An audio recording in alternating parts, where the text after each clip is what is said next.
Jafnaðarmanna, sumir sakna þess. Sumir sakna bandalags jafnaðarmanna. Já, ég ætla nú ekki að fara í fornleifu ykkur upp. Ég ætla ekki að fara að gráta með þér í einhverju löngu dánum hreyfingum. Stjórnmálaflokkur, samfélagið mjög fljótt að jafna sig á dauða stjórnmálaflokkur. Já, það hugsa ég líka. Ég hugsa við lifum þetta alltaf, hvort sem að þau dett út að þingið ekki. En mér finnst þess vegar sko að þarna, eins og Gummi segir, það alltaf þarna hættan á því að fólk fari kjósataktískt og ég sé að sko vinstrið að færast mikið yfir á Samfylkinguna og ég velti fyrir mér hvort að Samfylkingin hafi alveg unnið sér inn þetta traust, til dæmis í málum eins og umhverfismálum og fleiri málum. Það sem að mér finnst svona svolítið vanta jafnaðarmennskuna í jafnaðarmennskuna.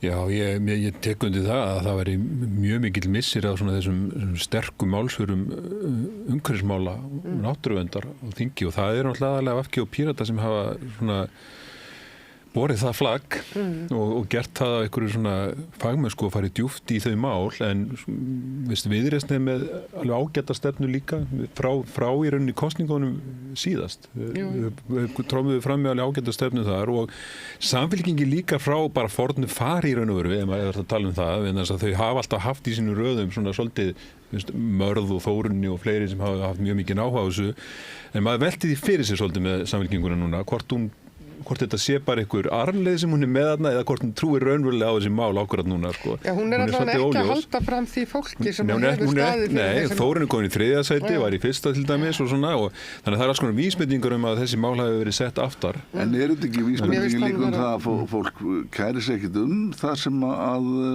þessi armur flokksins hefur verið að halda á loft? Já, ekki dælur.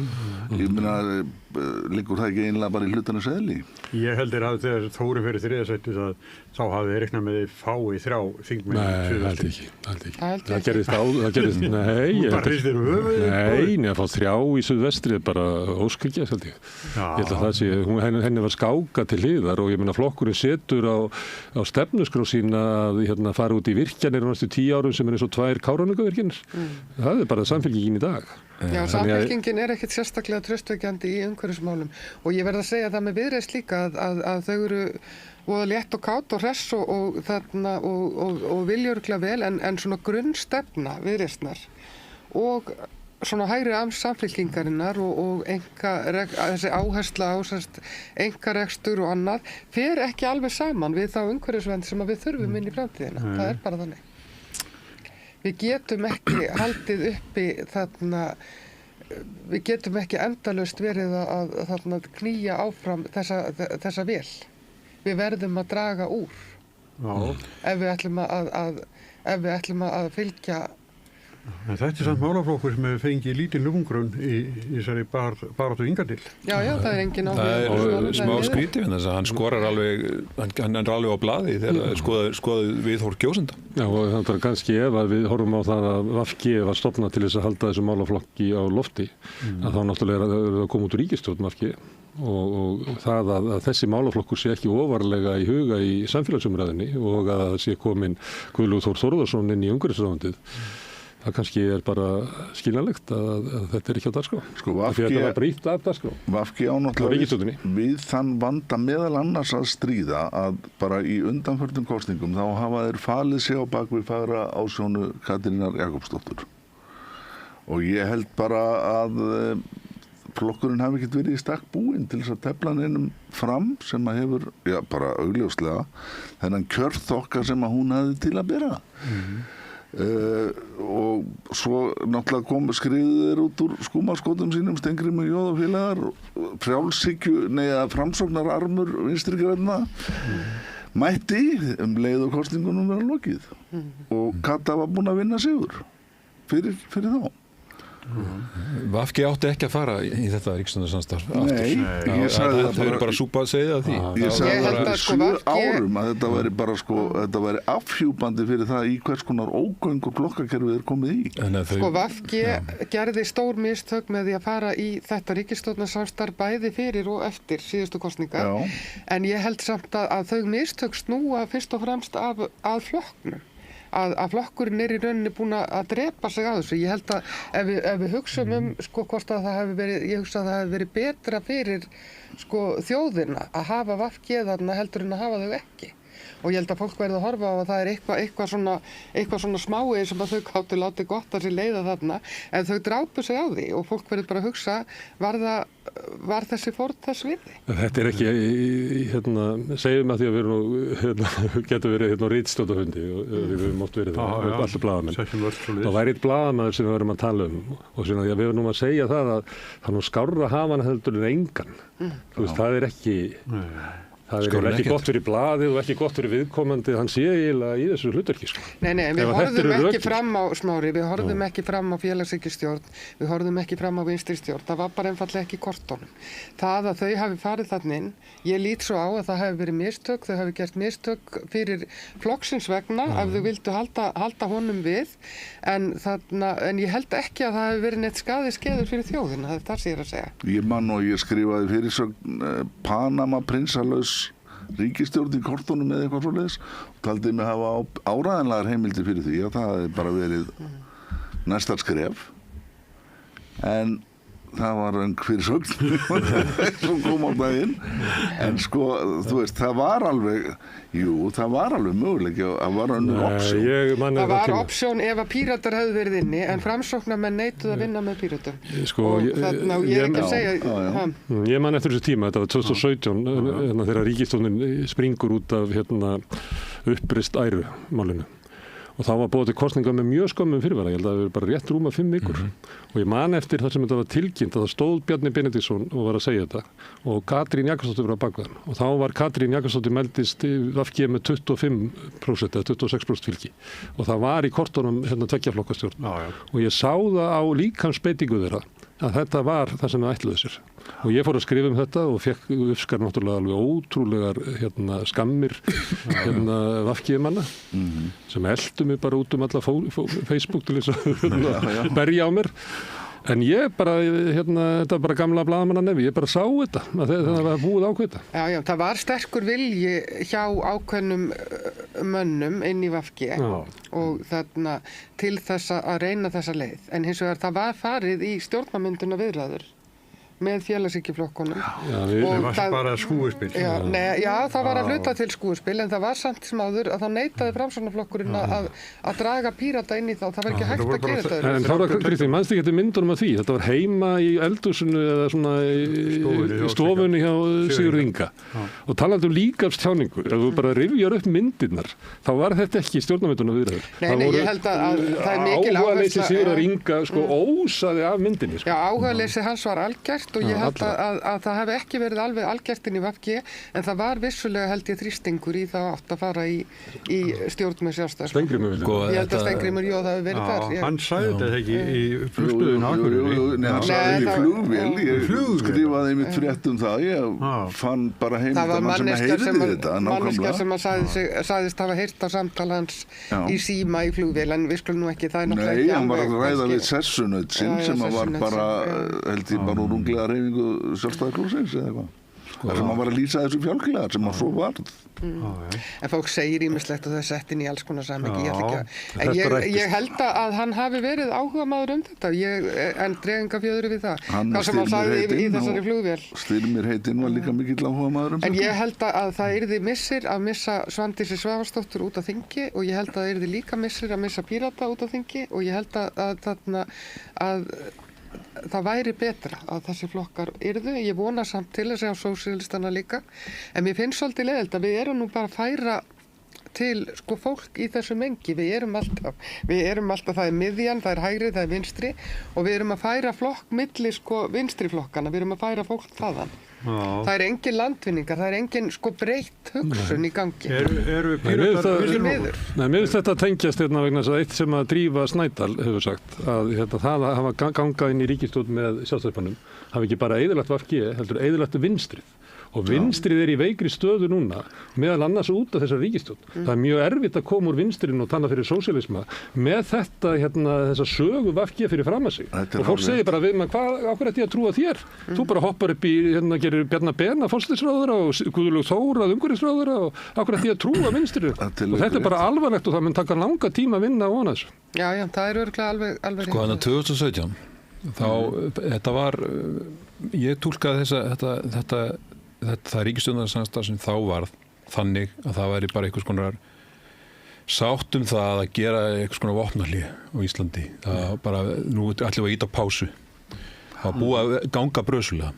Og ég held reyndar að það muni alltaf ganga brösulega í íslenskri pólitík þangað til við breytum þingsköpum. Ég með svona smá sérvískulega skoðun á því. Ég held ekki hægt að koma neinu í gegnum þingið. Nei. Vegna þess að það hægt að standa fyrir málþói samkvæmt núgildandi þingsköpum, þá geta 2 þingmenn. Þeir skiptast á að tala og pissa og þeir geta stoppa mál. Og þetta sáum við ítrekað. Og það var algjör mistök hvernig þingsköpunum var breytt 2007. Og það átti að gera þetta einhvern veginn einfaldara og takmarka ræðutíma en við stöndum núna uppi með monster. Og sjálfstæðisflokkurinn lék sér að því í Jóhannustjórninni að stoppa þingmál öll. Þetta var orðið þannig, Sigmundur og Bjarni sögðu við Jóhannu hvaða 5 mál hún fór með í gegn. Svona gekk þingið. Og svo komum Bjarni og Sigmundur og tóku við með einhverju kosningaseríu sem var 2013 og hvorki gegni rak sko í þinginu og sjáum þetta bara eins og Jóhannustjórnin kom í rauninni engu í gegn af alls konar svona stórum málum sem átti að leiða til lykta eftir hrunið sko. Það var alveg hræðilegt en það var líka reynda hluti af því var ósamkomulag innan flokkana og valdabarátta eftir stendur bara eftir á mig þessi sannleikur að þú kemur ekki í gegn, það bara konsensusstjórnmál á Íslandi. Þú verður að fá samkomulag allra og þetta held ég að flokkarnir hafi meðvitað og ómeðvitað átt að segja á 2017 og gert bara þetta bandalag sem síðan svona bandalag að gera ekki neitt. Bandalag algjöra kyrrstöðu og í rauninni vegna þess að það kyrrstaða. Bandalag að vernda hagsmuni kerfisins sko, en það var þarna, ef við horfum bara á þarna til dæmis sjávarútvegsmálin og hvernig fór fyrir þeim í vinstristjórninni. Að þá var það mjög lýsandi fyrir það sem þú varst að segja. Það komu þarna inn alls konar sérhagsmunir og sérhagsmuna stjórnmálamenn úr öllum flokkum sem að fóru að hræri þannig að það vannst aldrei neitt. Það var aldrei. Fyrir mig persónlega var þetta mjög stórt mál. Ég batt mikla vonir við það að þetta mál yrði leitt til lykta. Og ég held að þannig hafi verið marga vinstramegin. Og það eruðu gríðarleg vonbrigði að það tókst ekki að gera neitt í þessum máli. Og við sitjum uppi með í rauninni afleiðingarnar af því fyrir samfélagi. Já, þetta sko gátlistinn hjá þeim sem eiga mokka núna. Það voru 4 mál sem hefur aðal áherslan á. Það fær ekki Evrópusambandið, ekki taka upp evru, ekki breyta kvótakerfinu. Og hvað var það? Það þeir að vera á móti stjórnarskráin. Allt þetta hefur tekist. Og sjáuðu nú hvernig þið tóku sko Þórð Snæ, blaðamann og frambjóðandi á Samfylkingunni og brenndu hann á báli, bókstaflega. Af hverju haldið menn að það hafi verið? Út af einhverju bulli á netinu fyrir 20 árum. Það af því að hann hafði gagnrýnt í rauninni Samherja og kvótakerfi og hefur gert það mjög vel og mjög konsekvent og það var verið í rauninni að taka hana lífi fyrir það og stóru vonbrigðin eru að Kristrún Frostadóttir skildi snúa í hann rassinum í því ferli öllu. Svo heyrir maður út í bæ þegar maður hittir fólk segir já þar þurfti bara að þola þetta maðurinn því að hann hefur gagnrýnt og gagnrýnt. Og fólk gerir engan greina núna því hvort að fólk hvort að menn að gagnrýna Samherja sem blaðamenn og mjög góðir blaðamenn eða hvort að menn að ranta á næturnar í háskólanámi á einhverjum campus. Þetta voru þetta stílæfingar hans. Já, en ég meina að fólk gerir engan greinamun á einhverjum bröndurum fyrir 20-25 árum og því sem hann var að gera sem blaðamaður og hvað segir það okkur blaðamennskuna og hvernig ef að fólk bara hatað og ofsótt fyrir það. Skilurðu, til æviloka fyrir að hafa verið gagnrýnið á þetta samfélag. En það sem var náttúrulega reyndist Þórði sérlega erfitt var náttúrulega það að hann hafi verið að teikna sig upp sem eindreginn stuðningsmaður þess að hann hefur ekki verið það. Já, það hefur verið það. En hvernig hafði hann teiknað sig upp sem eindreginn stuðningsmaður? Teiknað sig upp því hann hefur verið það og menn hafa alveg rúm fyrir mörg sjálf á sinni lífsleið. Ágúst Borgþór skrifaði ágæta grein á DFF þar sem hann sagði Þórður Snær hefði sér líklega slöfað Þórði Snær. Já. Jú, en það vantaði svo sem í það skrifin sem að rendur stoðum undir þessa kenningu Ágústa Borgþórs. Já, hann var óvelkominn. En Samfylkingin hefur verið fyrir eitthvað óheppin núna á lokasprettinum. Það er þetta Þórðar Snæsmál sem hefur auðvitað reynst þeim erfitt. Og svo fannst mér reyndar ekki mikið úr því gert en mér þótti sérstaklega einkennilegt þegar þau komu. Tada! Hver eru komin í frambúð? Alma Möller og Víðir Reynisson. Og það átti bara að vera wow! En það var bara what? Já. Sko, þetta held ég að hafi verið mistök hjá þeim. Ég held nú reyndar sko að þessi dagsaffera sem við sjáum nú að moggin en nú byrjaðu með auglýsingar gegn Degi Eggertssyni því að þeir vilja taka hann niður líka því að Kristrún náttúrulega sneri rassinum í hann alveg eins og hún sneri rassinum í Þórsnæ. Ég held að það sé bara vísi. Nei, ég meina, þú veist, þarna við sjáum að Sjálfstæðisflokkurinn ætlar að hafa dagskrárvaldið í öðrum flokkum og hefur það pínlítið og núna þegar þeir eru komnir með þessa umræðustjórn í gegnum þarna mokka og Stefán Einar og allir láta sér það bara vel líka að þá þarna er þetta bara að virka. Það er smá húsbölvun á Samfylkingunni, hún er alltaf átt í erfiðleikum með að glíma við skrímsladeildina í Sjálfstæðisflokknum og hún hagar sínum vindum stundum allt og mikið eftir að haga sínum seglum allt og mikið eftir þeim vindum. Hún beigir sig undir þetta og gefur þessu þar nefndi vald. Já, hún gerir það og jafnvel þannig sko að eins og birtist í þessari kosningabaráttu að hún er jafnvel vilju sko til að fórna sínu besta fólki sko eða snúa rassinum í það og sem er bara sem er svolítið rauðu þráður í Samfylkingunni og að hún ítir frá sér fólki og þau verða að glíma við þetta sko. Já, þau gera það, ég meina það er bara röða og raðir af fólki sem að ég bara finnst bara mikið til koma og gott stjórnmála lið sem að á ekki på pallborðið sko og þetta finnst mér slæmt og þetta sko Sjálfstæðisflokkurinn er miklu betri í að halda á sínu fólki að rækta sitt fólk og þar er ennþá svona stjórnmálamenn eins og Birgir Ármannsson sem hætt eftir 20 og eitthvað ára feril og bara eitthvað svona við erum orðnir eitthvað svona eins og bara árið sér 1950 og þeir bara og þeir eru með eitthvað svona stjórnmála skóla og eitthvað svona lið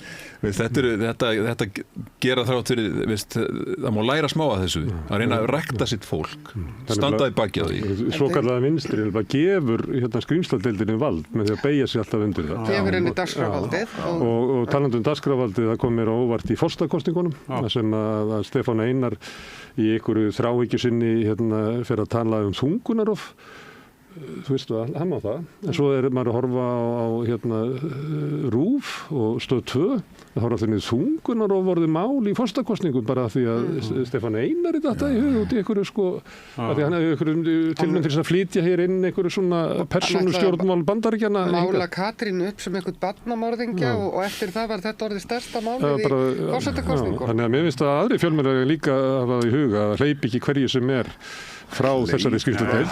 En síðan er það sem að minnst bæði Guðmundur og Þóra er að tala að við verðum náttúrulega að kunna það sem samfélag að verja þá sem er að gagnrýna valdið hina ríku og voldugu betur en við gerum. Því að það fólk er bara skilið eftir á berangri. Ég meina, RÚV getur ekki svona varið fólki sem að skrifaði Samherja eða fjallaði Samherja.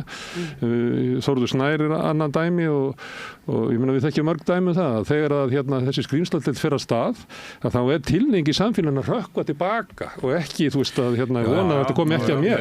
Og þá erum við að gefa þeim bara ógeðslega mikið vald sem að þeir eru ekki skilið og þeir fara ekki vel með. Við erum líka að gefa frá okkur almannahagsmuni þegar við gefum þeim þetta vald. Ég held að þetta sé mjög þarft að setja þetta miklu meira upp á yfirborði líka. Þess að ég kynntist í alveg þegar ég var í framboði og var náttúrulega þingmaður eins og fyrir Norðvesturkjördæmi og svona að í þessum litlu byggðarlögum þá er þetta ennþá áþreifanlegra að maður hittir fólk þar sem að fer gegn meginströmmnum í byggðarlaginu það er bara útskúfað og jafnvel frá félagslegum gerðum og allt þetta sem það á heimtingu á þannig að það er eins og maður heyrir þetta alveg í fólki líka í umhverfismálum núna sem er að berjast gegn sjókvíeldi og svoleiðis að það lendir bara í því að já, vindmyllum og hinn og þessu og bara og það lendir í því að það er útskúfað sínum samfélögum þannig að þetta er og við erum bara eigum langt í land með að viðurkenna alls konar bara réttindi fólks sem að gagnrýnir aðra, sérstaklega í þessum minni samfélögum og bara verið það svona sáttmála eins og við erum aðilara eins og Árósasáttmálan og svoleiðis sko.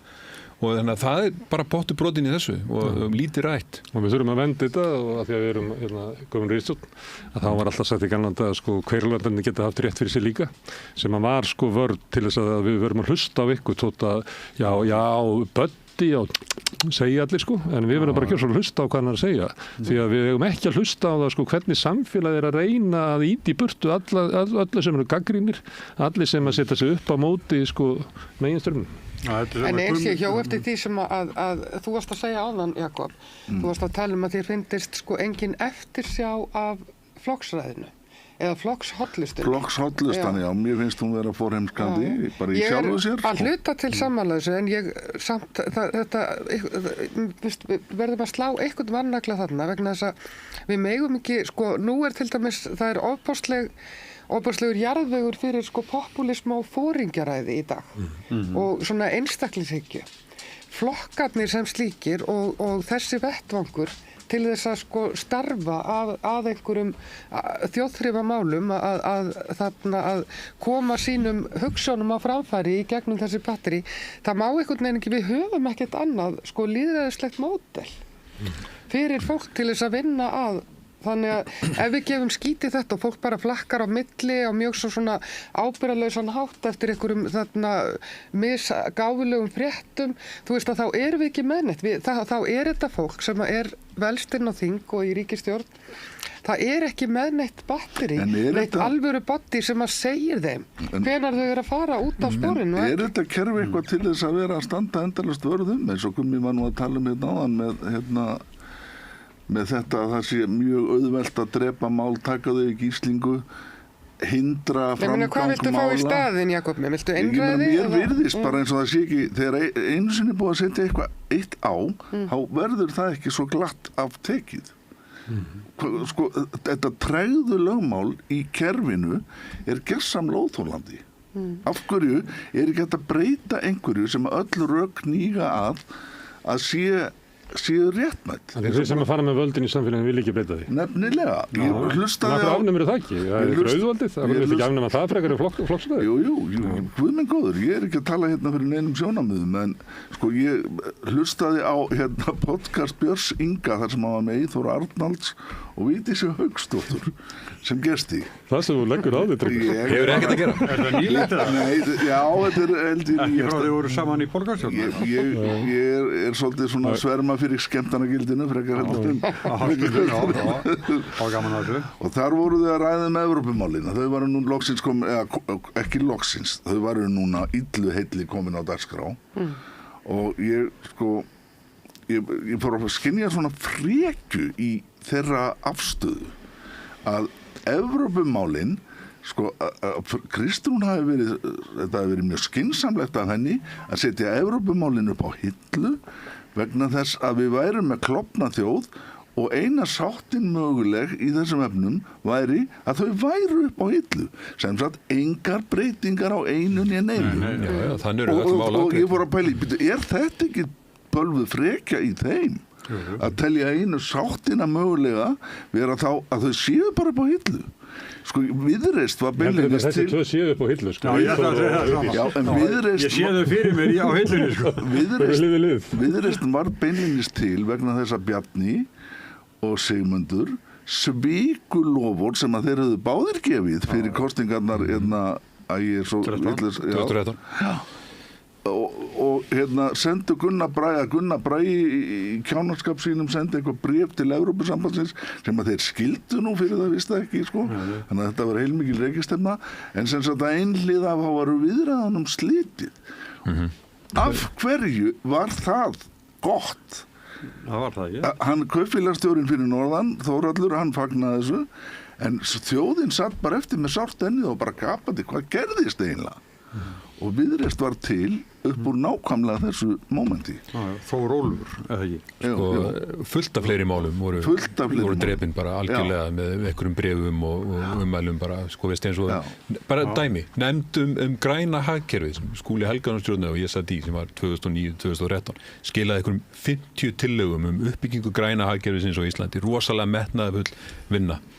Kemur ríkisstjórnin 2013, tekur allan peninginn, Sigmundur, sem að átti að fara í þetta verkefni og setur það í friðun gamalla torfbæja í forsætisráðuneytinu. Flytur síðan ræðu í þinginu og segir að sé fátt grænna en torfbæir. Þannig voru málin bara afgreidd og maður bara satt þarna, þetta er allt fyrir gíg og það er bara... Þetta var svakaleg ríkisstjórn þess að þeir tóku líka eignirnar sem Íbúðalánasjóður hafði tekið af fólki í hruninu og braskvötu það og bjuggu til Alma leigufélag og Heimavelli og sem einhverju braskarar fengu að búa til. Þetta var svakaleg ríkisstjórn. Þar gerist þetta að hinn armurinn í pólitíkinni sem ekki ríkisstjórninni horfir á öll málin bara, þau eru bara drepin. Og þetta verður síðan uppleggið að því að 2017 verður til þessi pólitík sem snýst bara það, þessi ríkisstjórn sem snýst bara það að setja málun upp í hillu. Það er bara, það er ákveðið svona bara hugmyndaleysi í gangi, gagnvart því hvernig á yfirleitt að koma á einhverjum stórum umbótum í þessu samfélagi, í gegnum þingið og í gegnum stjórnmálin og það verður spennandi að sjá eftir þessa kosningar, vegna þess að ég held þessi mikil óþreyja í samfélaginu, margir sem vilja sjá eitthvað raunverulega gert, margir sem vilja sjá til dæmis annars konar aðgerðaráætlun í loftslagsmálum heldur en bara einhver hugmyndabanki, en okkur það hugmyndabanki. Það er bara út af því að það er alltaf sett bara upp í hillu. Það er ekki hægt að taka henni ákvarðanir. Þannig að það verður mjög spennandi að sjá hvort það myndast eitthvað annað andrúmsloft í þinginu eftir þessar kosningar, það sem að verður meira hægt að gera raunverulega í Íslandi. Þess að þannig verður pólitíkin auðvitað að vera. Það verður að vera hægt að gera hluti. Ég held að það þurfa að breyta þessu, þannig að auðvitað þarf minni hluti á þingi að hafa völd. En hann á ekki að hafa þannig völd að hann getur stoppað allt, punktur. Þannig að hafa, ég held að henda þessu samfélagi vel til dæmis að auka vegi þjóðaratkvæðagreiðslna. Ég held að við ættum að hafa þannig að það sé hægt að skjóta málum í þjóðaratkvæði og einhver svona tiltekin magn þingmanna geti gert það. Og ef þú hefur þannig völd, þá getur þú takmarkað raunverulega ræðutíman á móti og gert það þannig að það sé raunverulega hægt fyrir einhver ríkisstjórn sem hefur meirihluta að koma málum í gegn. En svo eru líka, finnst mér, að sum mál mætti ræði í þinginu. Ég hef verið að fylgjast með alltaf þessu undarlegt þegar Bjarni Benediktsson skrifaði undir varnarsamning við Úkraínu sem að Úkraínu forseti metur á 25 milljarða og ég get ekki séð að þetta hefði nokkuð verið rætt í þinginu. Síðan var Norðurlandaþing og hann talaði um að tvöfalda þessu umræðu og ég bara get ekki séð að þetta hafi verið rætt í þinginu. Þannig að það ýmis svona hluti sem að bara, og þinginu virðist vera alveg sama. Ég hef talað við fólk í utanríkismálanefnd og þegar bjarga eitthvað eftir og eitthvað. Og minnst bara eins og fólki sem bara sama með þetta, Þannig að minnst líka vanta bara metnaði á þinginu. Já, ég held að það sé bara mjög margt sem hægt að laga í þessu. Það var ákveðið bylgja svona upp á aldamótum að reyna að laga þetta allt saman og komið ný þingsköp og eitthvað svona 2007. Það hljómaði mjög sérviskulega að vera að tala eitthvað þingsköp eins og einhver hafi mikið áhuga á þeim. En ég held að þetta sé hins vegar þarna það er ákveðin svona grundvallar löggjafir sem ættir að snúa ákveðinu tökkum til þess að gera stjórnmálin skilvirkari og lýðræðislegri og betri. En eitt vil ég samt segja líka, við vorum að tala hérna flokkshóllustu og alls konar svona þróunina annar staðar og viljum við bara, hún er ískyggileg í heiminum, og ég var alveg obsessed af... Þróunin ekki flokkshóllustu? Já, bara þróunin, og ég var alveg obsessed af kosningunum í Bandaríkjunum og alveg miður mín eftir þá niðurstöðu að sjá þannig Trump vinna þetta og svona. Ég er mjög ánægður með það að Ísland er þó þannig samfélag að það er ekki, við erum ekki að horfa upp á eitthvað svona brjálæðislegan uppgang þjóðernis populísks flokks eins og er að gerast mjög víða og þannig að mér finnst það nú líka og þessi tilraun í upphafi til þess að reyna að gera útlendingamál og útlendingatortryggni að einhverju kosningamáli, hún hefur runnið út í sandinn. Það finnst mér mjög góð tíðindi. Það er merkilegsta í kosningabaráttunni. Því að bæði Sjálfstæðisflokkurinn og Miðflokkurinn voru sannfærðir að þeim myndi takast að láta þessar kosningar snúast útlendingamál og þeir myndu auka fylgi sitt. Þeir voru með saman að 30% í síðustu kosningum, í einni könnun þá voru konur niður í 25%. Þannig þeir eru bara að missa salin með þetta erindi sitt. Og þjóðin vill að kosningarna snúist eitthvað allt annað. Og ég held þetta sé og bendi til þess að þessir flokkar ekki með almennilegt jarðsamband við almenning í landinu. Þeir bara mislesa þjóðina rækilega, sko. Já, mér finnst það mjög merkilegt. En því miður erum við samt með talsvert útlendingahattur í samfélaginu. Já, vissulega. En það er ekki að leiða til þess að það sé eitthvað svona þannig flokkur, eins og hefur verið að gerast í Skandinavíu og annar staðar. Við skulum vona að sko nú var miðflokkurinn fóru með himinskautum þarna fyrir bara mánuði síðan í upphafið þessara kosningabaráttu. Sló upp í svona 17%, þannig að þetta er í 12 núna og er á niðurleið.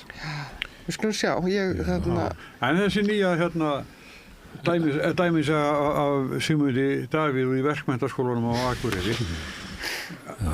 Ég er ekki að gera flokknum gagn með þessu, það? Nei. Ég gerði þetta heima, eldursportið, teiknaði skegg á allar myndir í mókunum, nema á minningargreinar, því að maður mátti ekki gera það. Nei. En ég var 5 ára, sko, og var ekki framboðið til þings. Jú. Þetta er mjög skrítið mál, sko, og okkur gekk nú svolítið illa að finna eitthvað jarðsamband í þessu. Þetta var svo skrítið mál. Og svo neitaði hann bara öllu og þetta var skólastjóran og allt fyrir þessu. Þetta var hendalegur okkur, eða ekki? Hann var ósáttur við að miðflokkurinn hefði ekki fengið nógu svona jákvæða móttöku fyrir morguninn. Þá mætir hann með eitthvað lið og byrjar að króta skegg á... Kom seinna. Kom aftur, og vildi jafnvel fara inn í kennslustofu. Já. Sko við fáum daglega svona... En hann neitar þessu samtalið. Við fáum daglega svona fréttir frá Bandaríkjunum, alls konar svona furðu uppákomum, einhverja frambjóðanda þar og maður algjörlega gapir bara hvað er í gangi þarna. Og þar er fólk raunar bara að auka fylgi sitt, sko, út af einhverju svona bjánaskap og bjánaskapur er bara orðin eitthvað svona listgrein í stjórnmálum þar virðist vera, bara til að auka fylgi. Og mér finnst þetta kannski var eitthvað svipað vannmatt í gangi þarna hjá formanni Miðflokksins, eins og þetta með útlendingamálin, að hann lítur í kringum sig í heiminum og heldur að hann geti jafnvel skorað eitthvað stig með því að haga sér eins og fáti í verkmenntaskólanum fyrir norðan. Ég meina, það er alveg þannig hlutir að gerast erlendis og hann er alltaf tekið svona episóður að borða eitthvað rátt hakk og svona. Það var fyrir síðustu konu. Já, og eitthvað svona, sko, og kannski farið hann síðan að lesa það að fólk er að fá mjög slæmar sýkingar. Hugsa til þess þegar hugsa til Sigmundar. Mótspil Framsóknarflokksins er að Jóhann Friðrik Friðriksson, þingmaður Framsóknarflokksins, hann fekk sér vöflutattú með merki Það er þetta ekki þingmaðurinn sem vann prófkjör á því að gefa vöflur? Já, hann var vöflukalli. Hann var vöflukalli. Ef þið kom ekki, étið þær alla sjálfur.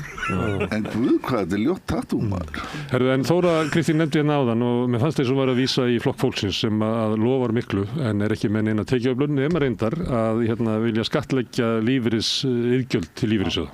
Þannig að núna er þetta þannig að það er skattlust það sem að fer inn í lífeyrissjóðin og það ávastar það meðal annars með því sem annars hefði verið tekið í skatt og þú átt að fá meira út, það er líklega hugmyndin. En þau eru með þessa tillögu sem einhverju segja geti skilað svona 70 milljörðum. En ég var að því að það var einhver að benda mér á flokkakynningarnar og ég var að horfa á þær núna í morgun. Og ég í svona fljótu bragði þá reiknaði ég með að sko loforðin eru upp á hallarekstur ríkissjóðu upp á svona 400 milljarða. Frá Flokki fólksins. Já. Þannig að þú veist, mér finnst að mætti vera í umræðunni einhver svona þröskuldar það hvað fólk getur sagt. Sko. Já, Flokkur fólksins vill náttúrulega bara... Ég hef aldrei heyrt að Flokkur fólksins boðar engar breytingar nema þeir vilja bara meiri pening. Þeir hallar sér til hægri í tekjuöflun en þarna vilja síðan eyða eins og bara... Best í... Eins og þeir sem vilja leggja á grimmast. Mér finnst við aldrei spurði að þessu. Nei. En það er meira en að segja að ræða við Ingu Sæland og fá einhver svör við spurningunum, sko. Þú er hægt við Sofíu Frænku? Hún er svolítil Sofía Frænka og hún veður úr einu í annað og það er bara ofta erfitt að halda fókus og svo fer hún að gráta og syngur og... Gerði það nú bara einu sinni? Nei, hún er alltaf með grátstafinn í kverkónu þegar hún er komin upp á ákveði stig svona. Já. En það hefur nú líka skilað henni vel líka. Heldur betur og verðist svín virka aftur og trekk í trekk. Það er spurning hvort hún... Kasper er svolítið hræddur við Sofíu. Já, og hún er ansi ánægð með sig núna Kasper. og hún segist ætla að fara upp í 15% með sinn blokk núna og hvað veit ég ekki. Jú, hún komin langt leiðina. Hún fór yfir Sjálfstæðisflokkinn í prósent og ætla ég að rifja upp það sem ég sagði þegar ég spáði að Miðflokkur færi fyrir ofan þá og svo þegar það gekk eftir þá sagði ég að næst kemur Viðreisn og svo kemur Flokkur fólksins. Þetta er told you so augnablikið. Ég sagði þetta einhvern tímann í ágúst. En hvað þetta er, það veit ég ekki alveg. En eldgosið hefur náttúrulega svolítið tekið fókusin af þessum kosningum. Þetta er náttúrulega mjög stutt kosningabarátta. En ég verð að segja það kom frétt núna í fyrradag held ég, sem er mjög mikilvæg fyrir út af verðbólgu og öllu. Og líka út af umhverfismálum, tengist því líka. Og það var að verð á grænmeti myndi að líkindum hækka 12% áramótin út af herra raforkuverði til grænmetisbænda. Og þessu hefur ekkert verið fylgt eftir. Þegar maður hugsar hvað veldur þessu. En það sem veldur þessu virðist vera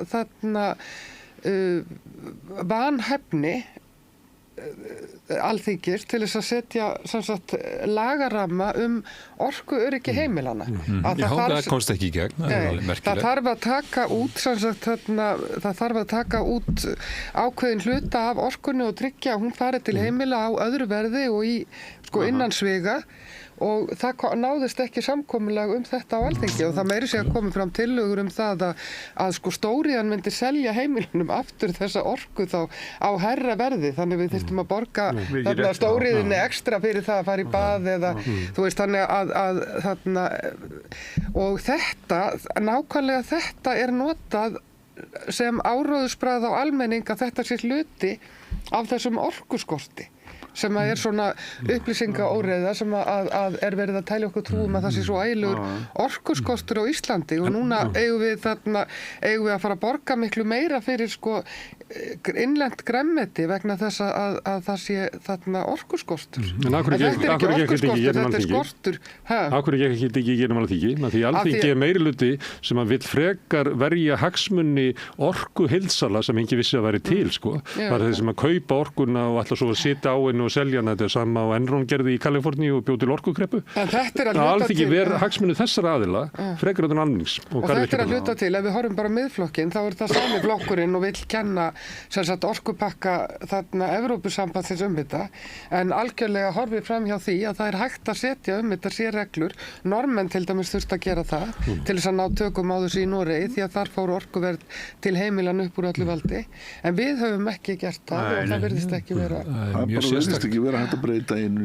Nei, en það er líka til þess að geta haldið áfram að grenja á meiri orku og meiri þenslu í orkuöflum á algjörlega óábyrgan hátt. Og fengið almenning með sér í lið sem að horfir á verð á grænmeti og orkureikningi. En þetta virkar, Sjálfstæðisflokkur vill virka, Miðflokkur vill virka, Flokkur fólksins vill virka, Viðreisn vill virka. Samfylkingin virka. Þetta er svo fyndin umræða, það eru 9 virkjanakostir í nýtingaflokki í rammaáætlun, búin að vera þar núna og ef maður fer yfir þessa virkjanakosti þeir eru á Reykjanesi og ykkur að fara að virka á Reykjanesi núna þeir eru á Hengilssvæðinu og það er bara svo mikið gest bara í ferðamennsku og hinn og þessu að það er bara, menn hika við að fara inn á Hengilssvæði, geta bara eyðilagt böðin þar og allt þetta og svo er þetta Þjórsá og það er einu virkun þar mögulega sem að getur orðið og það er blúsandi ósætti hana. Þetta er staðan.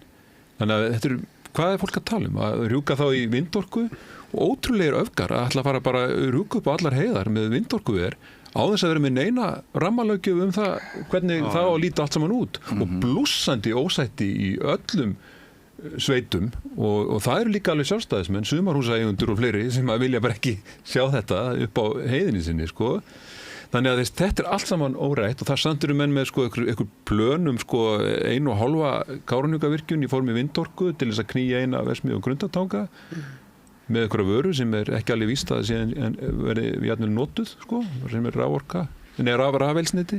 Þetta er allt saman ótrúlega furðuleg umræða og ótrúlega óígrunduð og öfgafull að mínu viti. Það er ein svona hugsunarvilla sem er vinstur í þessu, af því að við verðum að virkja út á orku sem við þurfum á að halda í framtíðin út á orkuskiptum.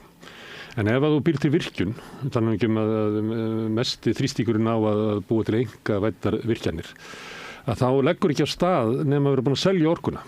Og þú getur ekki selt orkuna sem að hugsanlega verður notuð eftir 7 ár. Þannig að þú finnur stórkaupanda til þess að fjármagna byggingu virkjuninnar. Þetta er alltaf verið mótið. Og þá bara ferðu og selur alla orkuna sem bjóst til þess að nýja stórnotanda. Það leysir ekki orkuþörfin í framtíðinni. Þannig að það verður að nota svona hugmyndir að almenningur verði að við verum að samþykkja virkjanir til þess að við verðum ekki orkuskortur í framtíðinni, en þessar virkjanir mun ekki gera það því að þeir munu selja orkuna í eitthvað svona orkan verður bundin í samningum. Nærtækast er náttúrulega bara að líta á síðustu 10 ár 20% bæst við í orkuframleiðslu á Íslandi. Og farið í hvað? Gagnaver sem eru aðalega að grafa fyrir Bitcoin. Og það spurði enginn þjóðin að þessu og samt er þetta einhvern veginn hoggi í stein og ekki hægt að breyta þessu. Við þurfum auðvitað raforku í orkuskiptin en áður en við rjúkum á stað og ætlum að fara að tvöfalda orkuframleiðsluna eins og Samtök iðnaðarins heyrist mér að vilja gera og fleiri í nafni orkuskipta og það þarf alls ekki svo mikið orkuskipti, ekki næstu því og þá verðum við auðvitað að tryggja að orkan sem við framleiðum í framtíðinni þá og helst orkan sem við framleiðum núna renni til orkuskipta og þar með til heimila og það er ótrúlegt dugleysi í Alþingi að ná ekki að ákveða það og þetta er dæmið það sem ég er að segja að það er eitthvað mikið bogið við Alþingi mikið bogið við það hvernig það er skipulagt en þess að ég fullir því að það er ríkur meirihluti fyrir því með alþingismanna að vilja forgangsraða í þágu almennings í orkumálum ríkur vilji fyrir því að forgangsraða í þágu innlendrar grænmetisframleiðslu ríkur vilji, en það fer ekki gegn og það er eitt sem þarf að skoða líka á Alþingi og það er hvernig hagsmunasamtök lobbyistar, íslenskir hafa áhrif þar haldið þið til dæmis að það muni einhvern tíma nást að breyta íslenska landbúnaðarkerfinu? Já, ég held að Heldur það? En meðan allt stendur í járnum inn á Alþingi út af sérhagsmunum að þá stöndum við frammi fyrir stórslýsi til dæmis varðandi sjókvíaeldið og vindorkuna og allt þetta vegna þess að það er ekki, Alþingi getur ekki staðið undir, getur ekki sett þessu neinn mörk, getur ekki staðið vörðum hagsmuni landsins og okkar sem Ég held að þetta sé alveg rétt sem að Gunnar Smári var að segja náðan. Þetta fungerar bara í þágu sérhagsmuna en aldrei almennings og það er þess vegna sem að það er svona mikil ólga meðal kjósenda núna. Og miklu víðar, þú nefndir landbúnaðarkerfi ég held að bændur eru verið átt að sjá því það kerfi sem er búið að vera að reka þjónar ekki þeirra hagsmunum. Já, ég held ég allir lóta bændur vilja breyta þessu. Ég bara að ég eftir að sjá þessu verið breytt, en það er aðri hagsmunir sem ráða. Það er bara Þórólfur í Skagafirði. Ég er bara þeir sem eru að græða á þessu. Við erum tölum við loftslagsmálin hérna í þessu samhengi. Við erum að setja eitthvað upp til 20 milljarða nákvæmlega í þær greinar, bara þær 2 greinar, mjólkurafurðir og rautt kjöt sem menga mest. Við erum að borga bændum beinlínis og jafnvel gegn þeirra vilja held ég, mörgra, til þess að eyða náttúrunni. Og þarna eru við með alveg dauðafæri til að breyta kerfinu bara smávegis til þess að landbúnaður beinlínis verði bara eitthvað svona vinn-vinn fyrir bæði loftslag og almenningi í þessu landi. Að landbúnaður þessu stundar þannig, hann er bara hreinlega auki jarðveginn, auki líffræðilega fjölbreytni og búið til matvæli. Það er að leyfa bændum, bara einfallega að byrja á því, að leyfa þeim að framleiða það sem þeim sýnist. Byrja á því, en ekki skilir það styrkin við 2 þær verstu framleiðslugreinar sem hægt er að stunda. Þannig að en þetta er alveg ótrúlega tregðulega mál í þessu. Og þeir sem að tala fyrir svona hlutum, þeir eru bara ekki menn, líka við, og í umræðinu þá á þinginu. Ég held að Jón Bjarnason hafi í ríkisstjórninni 2009-2013 sett eitthvað til þess að ýta undir grænan landbúnað. Ríkisstjórnin sem nefndum áðan 2013 og 2016 hendur sér burtu. Já. Og það er margir, það er alveg fárvöld að við sem ekki öflug styrkjakerfi kringum landbúnað, en það styrkir ekki nýsköpun innan greinarinnar. Nei, og það er að fara í þveröfu átt með landbúnaði með það sem við ættum að gera, sem er sorglegt og bara eitt dæmið, Það er margt rotið í ríki Dana, Já. En finnst ykkur vera hiti í fólki? Kasper? Já, ég meina það bara segir sér sjálft miðað við þetta flögt sem að hefur verið. Já, það er mikið flögt. Þetta eru sko hamfarir. En þetta flögt út af því að fólk sé?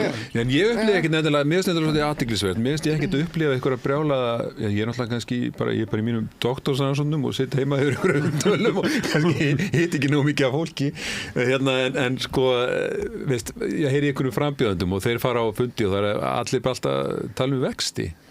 Mér finnst það ekki, vextir fara upp og niður í þessu landi og alltaf gert og munur á kúk og skít hvað þeir eru. Auðvitað er ömurlegt að hafa svona háa en þetta er það sem við bjóðum upp á með þessu sveiflu hagkerfi. Þannig að það sé aðalatriði núna og þeir eru á niðurleið, þeir verða bara á niðurleið núna, væntanlega. Þeir eru, við þetta nefnilega svolítið rann sko, raunverulega eru vextindir á upplið. Vegna þess að Seðlabankinn lækkar vexti minna en nemur sko lækkun verðbólgunnar. Þannig að stýrivextir, raunvextir stýrivaxta hafa aldrei verið hærri á Íslandi heldur núna. Já, en þetta er einmitt svona, þessi vaxtaumræða í íslensku samhengi, hún er eilíðar umræða og alltaf mjög tæknileg og að fólk sé aðalega kjósa út af því það er eitthvað klingir ekki alveg. Ég held að það sé bara eitthvað svona sem fólk nefnir, menn þess að fólk nefnir ekki að spá í þetta mikið. En fólk finnur ofboðslega fyrir því skuldust fólk hvort að vextir eru háir eða lágir. Það hefur gert alla tíð á Íslandi. Jú, en það er náttúrulega núna greppir skórinn sko. Það getur mig almenningur, þannig ekki svona millitekki fólk og þar fyrir neðan, getur ekki eignast húsnæði eða þarf að taka lán á markaðsvöxtum í samfélaginu. Það er aldrei gerst í okkar heimshluta. Það er alltaf verið einhverja aðgerð ríkisins eða búa til sko sameiginlega húsnæðissjóði sem að hafa sótt út á styrk ríkisvaldsins sem að síðan er deilt út til almennings þar sem það geta keypt húsnæði eða byggt upp leiguhúsnæði þannig að geta búið við örugt og ódýrt húsnæði. En nú er þetta verið að byggja fullt á húsnæði í miðbænum sem selst ekki. Nei, við erum í einhverju tilraun þar sem að leysa húsnæðisvanda almennings með því að skilja hann eftir á sko óvarin fyrir verðsveiflum á fjármagni og óvarin fyrir verðsveiflum á húsnæði. Og þetta er náttúrulega einhver tilraunastarfsemi sem er hérna, ef við getum bara hort á bara frá öll eftirstríðsárin í okkar heimshluta. Þetta hefur aldrei, þú veist, engu dottið í hug að halda að þetta myndi leiða til þess að almenningu fengi ódýrt og örugt húsnæði. En við erum í einhverju svona kannski út sömu ástæðum og við viljum láta orku heildsala stjórna orkukerfinu og fleira. Þannig að það er búið að braskvæða allt í samfélaginu með svona grunnþátt eins og húsnæðisuppbyggingu sko. Já, það er sko, er ekki Sjálfstæðisflokkurinn með blaðauglýsingu það er svona vextir í hvað þeir lækka. Þeir býðu eftir þessu. Snúðinni við að þá getur séð hvað hækkaði þeirra tíð sko. Já, en sko þeir býðu eftir þessu í kosningabarátuna að stýrivextir myndi lækka en þeir áttu ekkert vona á því að bankarnir hækka svo bara á móti. Nei. Þannig að sko hnífurinn sem ég held á sko, þeir halda bara ekki núna sko. Þeir mistótt þetta algjörlega. Og svo er náttúrulega sagan að þeir eru að tala hann er búin að lækka svona mikið og svo segir hann svo mun hann lækka hérna og þetta sé þeirra verk og getur snúið svo við þetta hækka í þeirra tíð sko þannig að 2 milljónir á ári sem að fólk er að borga meira í vexti er þá þeirra sök ef þeir ætla að taka sko heiðurinn að einu en það sem er minnst athyglisverða það við auglýsingar Sjálfstæðisflokksins það er engin mynd af neinum. Það er bara texti. Ekki Bjarni? Nei, Bjarni bara sést ekki í þessu auglýsingu. Það ekki tekið eftir þessu svona hvítar og bláar textauglýsingar. Aldrei manneski á þessu. Því að þeir hafa bara átt að segja á því að þeir get ekki boðið upp á ráðherrana sína. Það er saman með Framsóknarflokkinn. Það er bara eitthvað fólk út að leika og krakkar á skólalóð og svona fótboltavöllur og sést ekki sko forystufólkið. Núna er aðeins að koma sko Ásmundur og Lilja í Reykjavík að þið eru að horfa fram á þau með 2% fylgi í Reykjavík. En mér finnst þetta mjög athyglisvert þetta er fyrsta kosningabarátta sem ég manni frá Sjálfstæðisflokknum sem er bara fela forystufólki sko. Þeir eru í bölvuðum bobba, það er náttúrulega það liggur fyrir. Viðreisn virðist takast að halda svolítið sjó, ég meina maður sér svolítið svona máttvana tilraunir frá skrimsladeildinni að tala um kúlulánadrottninguna Þorgerði og maður bara, það var ekki búið að ræða þetta.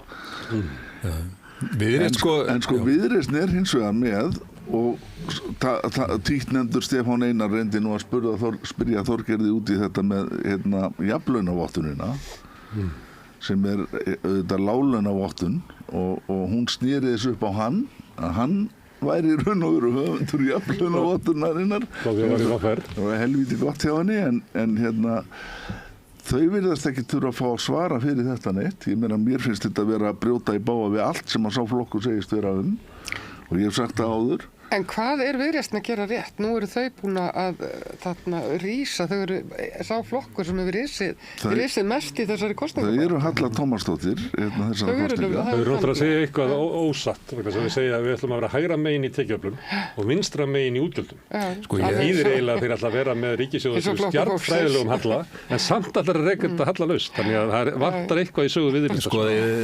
Þetta Viðreisn hefur kosningabaráttan hefur spilast vel fyrir Viðreisn því að spjótin hafa staðið á Samfylkingunni og Samfylkingin átti í svona smá erfiðleikum en heldur glettilega sjósamt en Viðreisn í skjóli þar og svo eru ríkisstjórnin í miklu vandræðum að svara fyrir það og Viðreisn hefur notið góðs af því. Viðreisn hefur ekki þurft að segja mikið og ég held að þau, veit ekki alveg sjálf okkur við erum með svona mikið fylgi. En hvaða áhrif hafði Jón inn í þetta? Já, ég held að hann hafi líka haft áhrif en þess að hann neutraliserar, það eru margir á vinstri kantinum hræddi Viðreisn og Þorgerður talar enn svolítið mikið eins og gamall sjálfstæðismaður og svona, það er ennþá svona þessi taugum sterkarna og Jón, hann neutraliserar það, það er fáið sem trúa því að hann sé sjálfstæðismaður og held að sé það alveg örugglega ekki og hans innkoma held ég að sé svolítið vanmyndin í þessu og ég held að fólk vilji frekar sjá hann á þingi heldur en á Bessastöðum Ég held að fáir hafi séð það fyrir sér að hann væri góður þar. Hann var enda rísandi í kosningunum. Já, rísandi, hann var mjög sterkt þak á hans fylgi þar og en ég held hins vegar að hann á sama hátt og fólki fannst það spennandi að hann færi inn í borgarstjórn Reykjavíkur og finnst fólkið alveg spennandi að hann fara á þing þannig að held að hans svolítið afl í þessu. En þau nota hann ekkert í kynningu? Nei, bara að hann sé þarna og það er líka galdurinn hjá Viðreisn núna í þessum daga sem eru til kosninga er að reyna að segja sem minnst og reyna bara að halda þessu fylgi og þetta minni mig aðeins á það, Björt framtíð sínum tíma, flokkurinn sem ég stóð að hann fóð með heiminskautum í könnunum á tímabili var jafnvel stærsti flokkurinn mældur, 25% eitthvað svoleiðis. Svo sáum við eitthvað tíma rýni á því hvað okkur fólk var að kjósa okkur og það fóð svolítið hann þar sem að sá að það var alls konar miskilningur. Það var kjósendahópar sem við vorum ekkert endilega alveg sammála og þetta gerist líka þegar það er flokkur sem að svona safnar fylgi á eitthvað svona svolítið óræðan hátt bara út af mómenti og stemmingu þá getur verið mjög mikilvægt að halda kjafti. Easy go. Þetta er flókið vegna þess að það er svona eins og fylgið leggist upp að bryggjuðinni.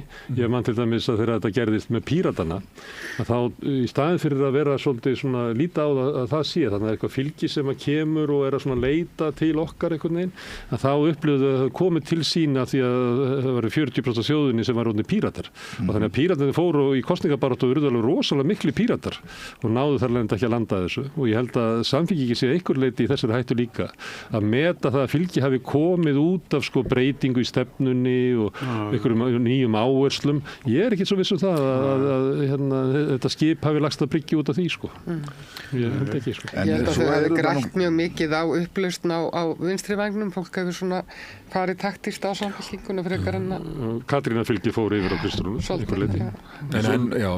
Ég svona sem frjálslyndur og svona vinstra megin við miðju að enn og aftur þá fagna ég því þó að þetta sé bylgjan í kosningunum en ekki eitthvað svona í líkingu við það sem hefur gerst víða erlendis að auka hægri flokkar. Þetta gæti breyst, það er vika nú gefum við setninguna og þá þýðir það að við slítum samtalinu. Vika er langur tími í pólitík. Við höfum þá reglu ef eitthvað segir þessa setningu að þá er komið nóg. Þú ert að minna það að tíminn okkar er útrunnin.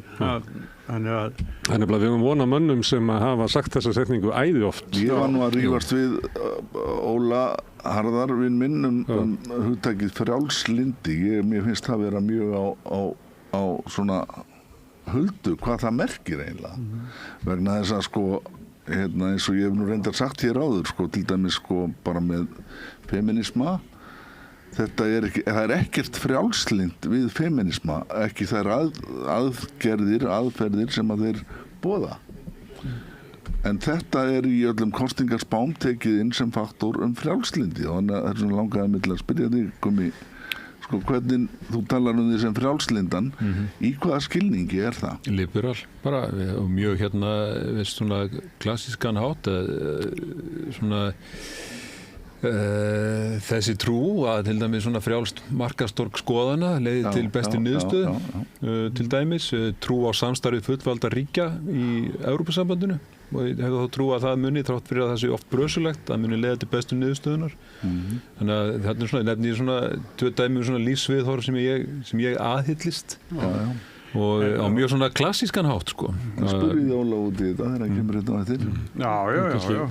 En ertu að halda þig fram að kvenfrelsisbarátta geta ekki farið saman með frjálslyndi? Það gerðist eitthvað, Þóra Kristín, og allt í einu að farið að berjast fyrir kvenfrelsi með boðum og bönnum. Já, ég alveg sammála því að það hefur verið að það margt hægt að gagnrýna en sko markmiðum megum ekki þarna, þú mátt ekki rugla saman sko einhverju aðferðafræði og að því að fólk aðhyllist ólíka aðferðafræði og markmiðinu. Herri krakkar, við verðum aukin mannréttindi og aukin fjölbreytileiki mjög í anda svona frjálslyndis markmiða. Dómarinn að hlauta leikinn af. Jakob Bjarnar, Þóra Kristín og Guðmundur, þakka ykkur fyrir komuna. Og hér eftir það dúettinn Ólafur Þórn Harðarsson og Bogi Ágústsson. Kallaði stundum knoll og tott. Kallar það? Nei, þeir hafa kallað sig það sjálfur. Já, þeir hafa kallað sig þetta sjálfur. Skamnið. Spurningi verður Ólafur í stjörnbuxum, hann hefur verið Hann bara sko á veturna. Fer í síðbuxum fyrsta vetardag og úr þeim fyrsta sumardag. Ég spurði hann líkið spurninga daginn. Fyrir hvað stendur þotnind? Það engin annar gert það. Þórður? En við verðum að gera örstutt hlé og svo koma þeir Bogi Ágústsson og Ólafur á síðbuxum. Allir þættir Samstæðvarinnar eru fáanlegir á öllum helstu hlaðvarpsveitum. Það komin tími til að breyta Alþingi. Hinn eina sanna breyting sósíalismi. Allt það besta ókeypis. Fáðu þér vatn að drekka. Samstöðin þar sem manneskjurnar koma saman. Með því að ganga í leigjendasamtökin styður þú baráttu leigjenda. Leigjendasamtökin eru fyrir öll þau sem vilja vinna að réttlæti og öryggi á húsnæðismarkaði. Leigjendasamtökin.is Sósíalistaflokkurinn vill að húsnæðiskerfið verði afmarkasvætt. Meira stefnuna á exjóð.is. Segðu það á Samstöðinni. Samstöðin í eigu hlustenda, áhorfenda og lesenda. Sláist í hópinn og gerist áskrifendur.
Já, við höldum áfram. Til okkar og konir þjóðþekktir menn, sérstaklega ekki síst varðandi kosningar.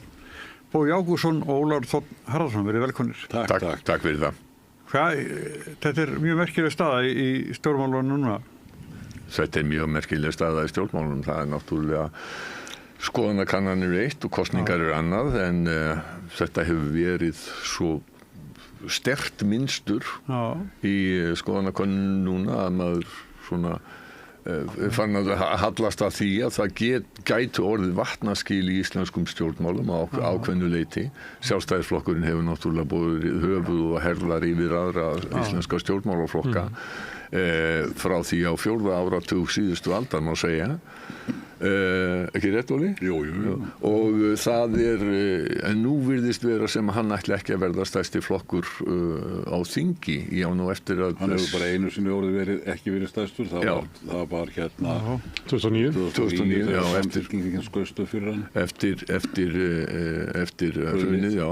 En þarna virðast manni samt sem áður vera mikla breytingar sem að gætu verið framundan.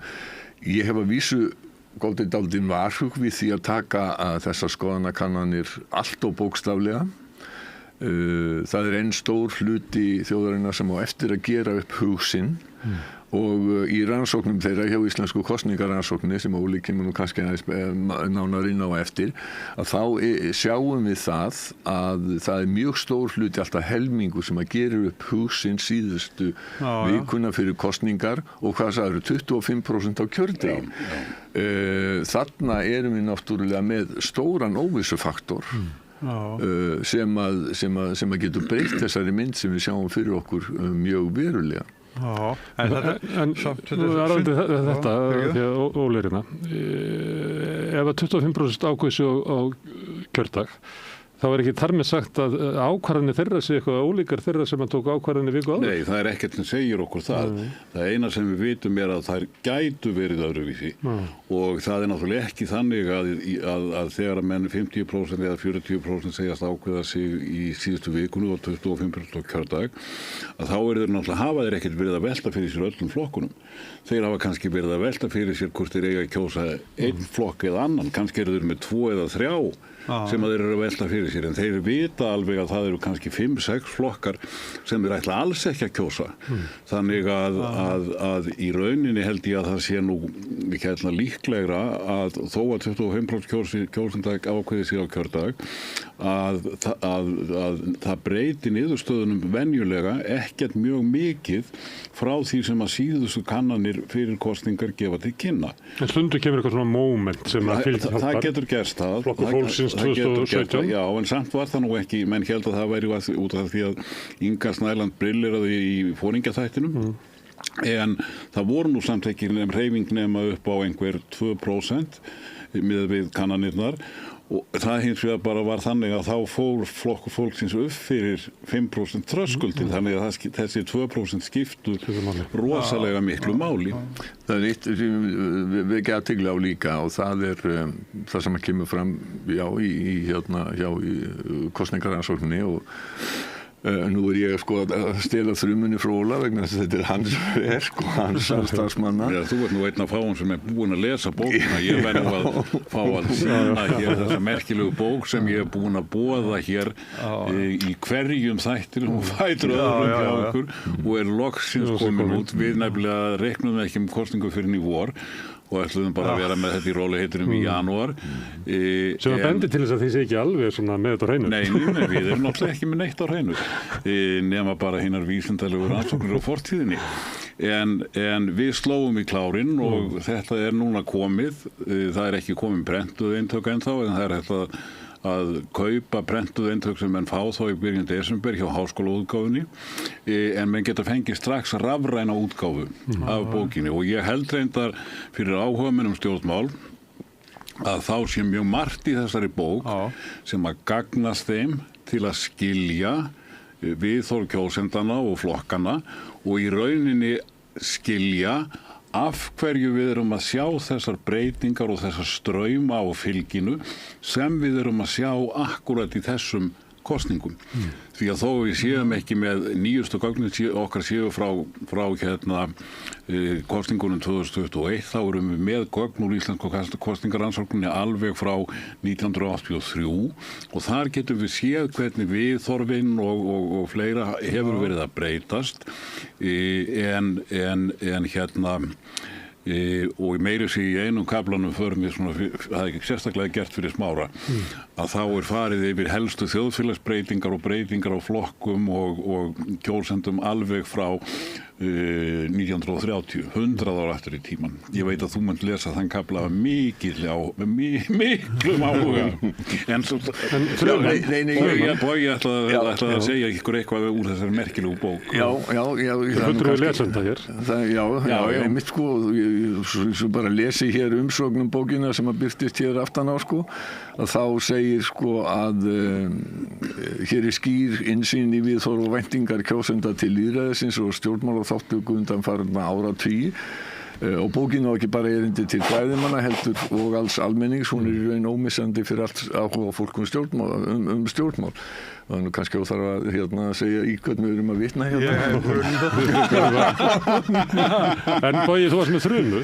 Nei, ég var ekki með neina þrumu. Ég sagði að stela mest af því sem ég hef að segja þessi máli er sko byggt á rannsóknum annara og ekki síst félaga professors Ólafs. En það er svo gaman að heyra þig segja það. Já, en það er sko það sem við vorum að tala líka og höfum við verið að tala er það að það er ólíklegt, eins og Óli var í að hérna rétt á hann, það er ólíklegt að fólk sé að hoppa á milli, þó að sé ókveð að sé hoppa á milli, menn sko það hoppar enginn frá miðflokknum yfir á sósíalista í síðustu vikunni. Þannig að þær stóru línur eru nokkurn veginn komnar. Það er annað líka sem Óli hefur verið og það er þrjum að ég ætla að stela á honum. Það er að hann hefur sko reiknað út frá kannunum og athugunum sko mengi til dæmis þeirra sem eru, getum við sagt, íhaldsamir og svona þjóðernis hyggjumenn og til hægri í stjórnmálum, að það er svona það bil það sama en það getur deilst á milli flokka. Já, það er það bil þessi hópur virðist vera sem sé miklir markaðsinnar og líka þjóðlegir íhaldsmenn að þeir virðast vera svona í kringum 30% og það eru fyrst og fremst miðflokkurinn og sjálfstæðisflokkurinn sem að skipta þessu á milli sín. Og í síðustu kosningum þá fekk sjálfstæðisflokkurinn 25% af þessum kjósendum en miðflokkurinn með 5. Núna í síðustu Gallup-könnuninni þá sjálfstæðisflokkurinn með 16 og miðflokkurinn með 12, þannig að þeir eru samanlagt með 28%. Þeir eru ekki að stækka mikið. Þannig að þeir eru í rauninni það sem að gerast og kemur skýrlega fram í þessari bók að sko færslunar milli flokka, þær fara mjög mikið eftir hægri vinstri línum og líka í samræmi við þennan menningarás, þar sem við tölum annars vegar frjálslynda alþjóðasinna og hins vegar þjóðlega íhaldsmenn. Sumum líkar ekki að nota frjálslyndi í þessari merkingu. Þetta er svona félagslegt frjálslyndi. Ég hugsa að einhverjir miðflokksmenn myndu segja að á öðrum endanum þetta vógliðið og hinum endanum ekki þjóðlegir íhaldsmenn heldur þeir sem aðhyllast róttæka skynsemishyggju og menn með að kalla þetta hvað sem fyrir mér sko. Málið hins vegar að þetta veruleiki sem að við sjáum í rannsóknunum að fyrir hendi. Og menn eru sem sé að færa sig aðalega á milli flokkar sem eru tiltölulega líkir. Þetta kannski ekki raunveruleiki, þetta módel sem maður má nota til þess að skilja íslensk stjórnmál. Já, það er ágætlega orðað hjá þér. En þarna sjáum við einmitt mjög glögglega að miðflokkurinn og sjálfstæðisflokkurinn, þeir eru á sömu miðum.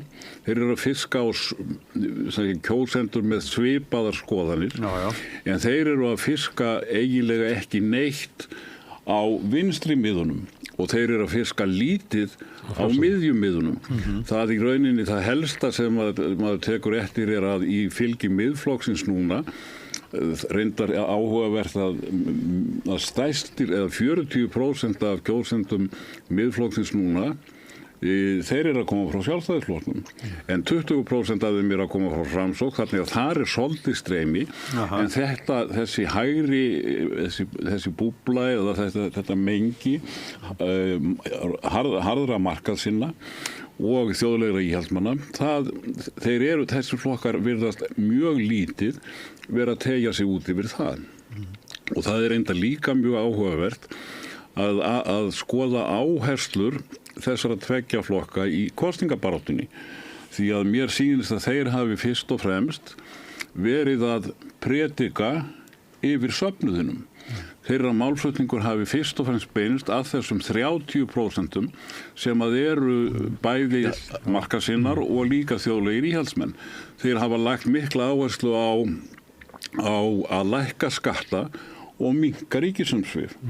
Þeir hafa lagt mikla áherslu á að hælisleitendur sérstaklega og kannski innflytjendur almennt séu alveg umtalsvert vandamál í íslensku samfélagi. Undir þetta hafa engir aðrir flokkar tekið nema þá kannski örflokkarnir tveir og í foringjaumræðunum daginn þá var það alveg skýrt að bæði Þorgerður Katrín og Sigurður Ingi voru að saka Sjálfstæðisflokkinn og Miðflokkinn það að með því að segja að hælisleitendamálin væru svona mikið vandamál þá væru þau bara að ýta undir útlendingaandúð, almenna útlendingaandúð í landinu. Þannig að þarna hafa Miðflokkurinn og Sjálfstæðisflokkurinn verið dálítið sér á parti. Sigurður Ingi nefndir enda flokk fólksins og Samfylkinguna líka. Já, ég held nú ekki að Samfylkingin hafi mikið skammað Samfylkinguna en kannski eitthvað en flokkur fólksins var líka skammaður. En síðan það líka mjög athyglisvert að Miðflokkur og Sjálfstæðisflokkur hafa gert greinilega alveg meðvitaða tilraun til þess að láta þessar kosningar að einhverju verulegu leyti snúast borgarmálin í Reykjavík. Og núna alveg upp á síðkastið þá hefur verið ráðist sérstaklega gegn Degi B. Eggertssyni. Núna í dag og í gær verið alveg sérstaklega rótarlegar auglýsingar gegn Degi B. Eggertssyni persónulega. Og það í rauninni mjög athyglisvert vegna þess að neikvæðar auglýsingar af þessu tagi hafa ekki mikið sést í íslenska pólitík hingað til. 1996 þegar Ólafur Ragnar var í forsetaframboði þá voru birtar neikvæðar auglýsingar hann sem að við sáum í könnunum að stór hluti kjósenda taldi að væri réttmætar hans pólitísku fortíð sem að líkaði ekki vel. En hins vegar mislíkaði eiginlega langflestum kjósendum mislíkaði þessi aðferð og það voru nú sára fáir sem sagði að það var skipt skoðun út af þessum auglýsingum en þeir örfáir sem gerðu það þeir höfðu allir farið á Ólaf Ragnar. Nú síðan var þetta 2016 eða 17 þegar komu nafnlausar auglýsingar skattakötu. Og ég hef aldrei, sumir hafa haldið að þetta hefði haft einhver áhrif og fylgi Vinstri grænna, af því það var minna í kosningunum heldur en í einhverjum skoðanakönnunum áður. Ég trúi því alls ekki. Ég held að það hafi verið aðrir þættir sem réðu því að Vinstri græn voru lægri heldur en skoðanakannirnar gáfu til kynna. Því að ég var ákaflega erfitt með að trúa því að það að einhverjir hægri menn hafi verið að reyna að klína uppnefninu skattakata á Katrínu Jakobsdóttur þá hafi það haft nokkur minnstu áhrif á þá kjósendur sem á annað borð gátu hugsa sér að kjósa VG. Þarna var verið að predika fyrir söfnuðinn. Og þetta sérstaklega áhugavert með dag ef við skoðum að því að við vitum náttúrulega að hann mjög óvinsæll hjá þessu hægra mengi, gríðarlega óvinsæll, en hann óvinsæll annar staðar. Við höfum nýja könnun frá Maskínu það hvað menn myndu kjósa í borgarstjórnarkosningum ef að þær færu fram núna. Og það mjög merkilegar niðurstöður. Þar hefur meirihlutin, fjóraflokka meirihlutin aðeins látið undan síga en hann ennþá með 51%.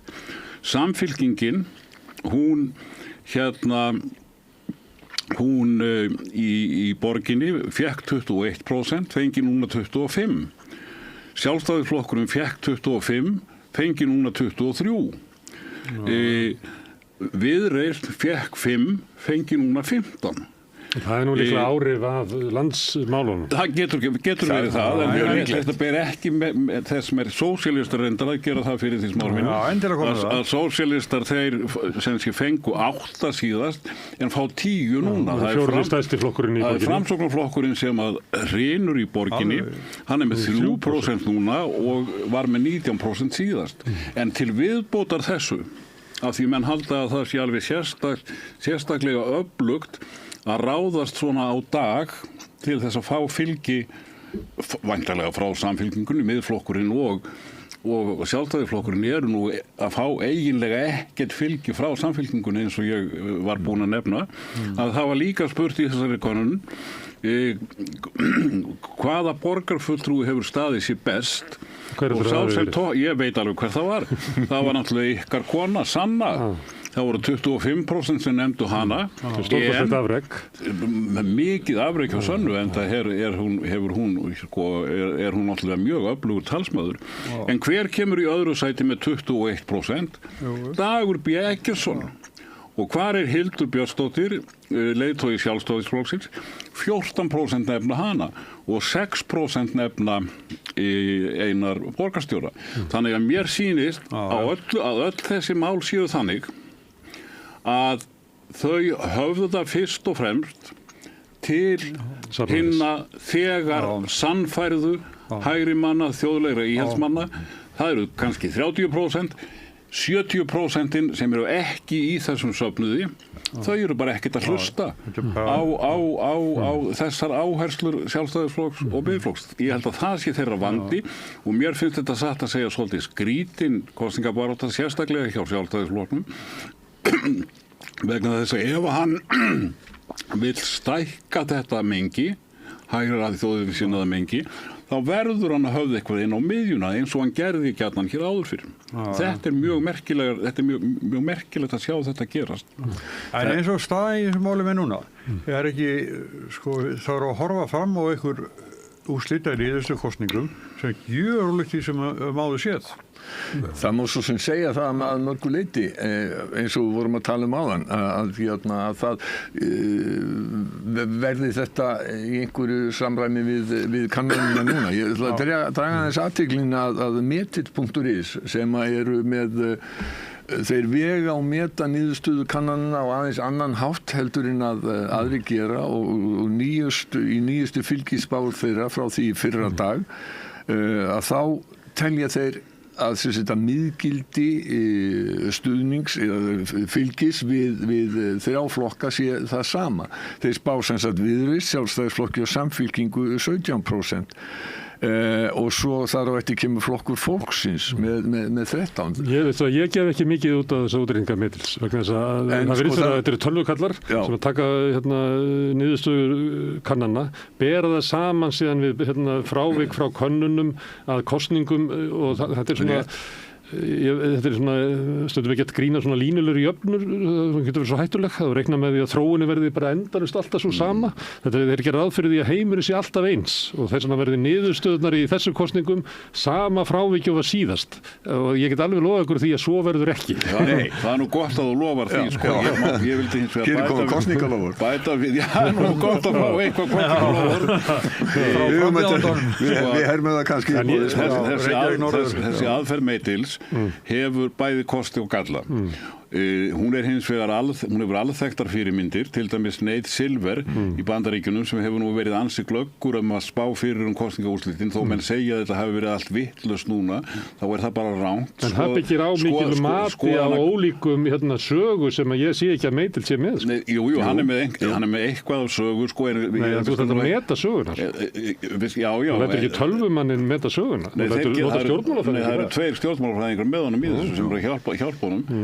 Það eftir að koma í ljós með Metil hversu langt hann frá þessu. Já, og reyndar í þessari þetta er óreind spá algjörlega og það sem að er líka, ég veit varðandi þessa nýjustu útgáfu er að Gallup-könnunin, nýjasta, frá því á föstudaginn sem var lekið í RÚV og RÚV hafði nú sem betur fer þrek til að birta, þó það ætti ekki að birta hana, að hún ekki inn í þessari nýjastu útgáfu Metils, en ég vona að þeir taki nú snarlega við sér og setji hana þar inn, en auðvitað þetta engin stóri sannleikur frekar heldur en annað. Mér finnst þetta bara áhugaverð aðferð og hún svona viðbót við hitt, en almennt talað þá eiga menn auðvitað ekki að taka niðurstöðu skoðanakannana alltaf bókstaflega eins og menn gera. Í þessari bók okkar, margum rætri, til dæmis heill kafli skoðanakannanir og óvissu í skoðanakönnunum.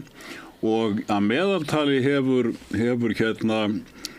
í síðustu kosningum meðalskekkjan hjá Maskínu eða sérstaklega hjá Maskínu og Gallup sem hafa verið miklu nær úrslitunum heldur en prósent sem er oft öðruvísi heldur en hinnir, að meðalskekkjan hefur verið kannski svona 2% sem bara býsna gott. Að vísu kerfisbundin hafa Samfylkingin og Píratarnir verið aðeins ofmældir, Framsókn, Sjálfstæðisflokkur og Flokkur fólksins vanmetnir, en þarna erum við að undirstrika að það óvissa. Þetta skoðanakannir eru ekki nákvæmnisvísindi og þetta alveg sérstaklega mikilvægt fyrir ef menn eru að hugsa flokkana sem að núna eru sitt hvorum megin, stundum fyrir ofan 5% þröskuldin og stundum fyrir neðanan. Í fyrsta lagi þá geta þessir flokkar, þó þeir lendi undir 5% og fá engin jöfnunarsæti, þá geta þeir fengið kjördæmakosinn þingmenn. Og ef það gerist, þá eru atkvæði þeirra ekki döð. Það fá svolítið mikið fylgi til þess. Hvað segirðu? Já, en við höfum séð það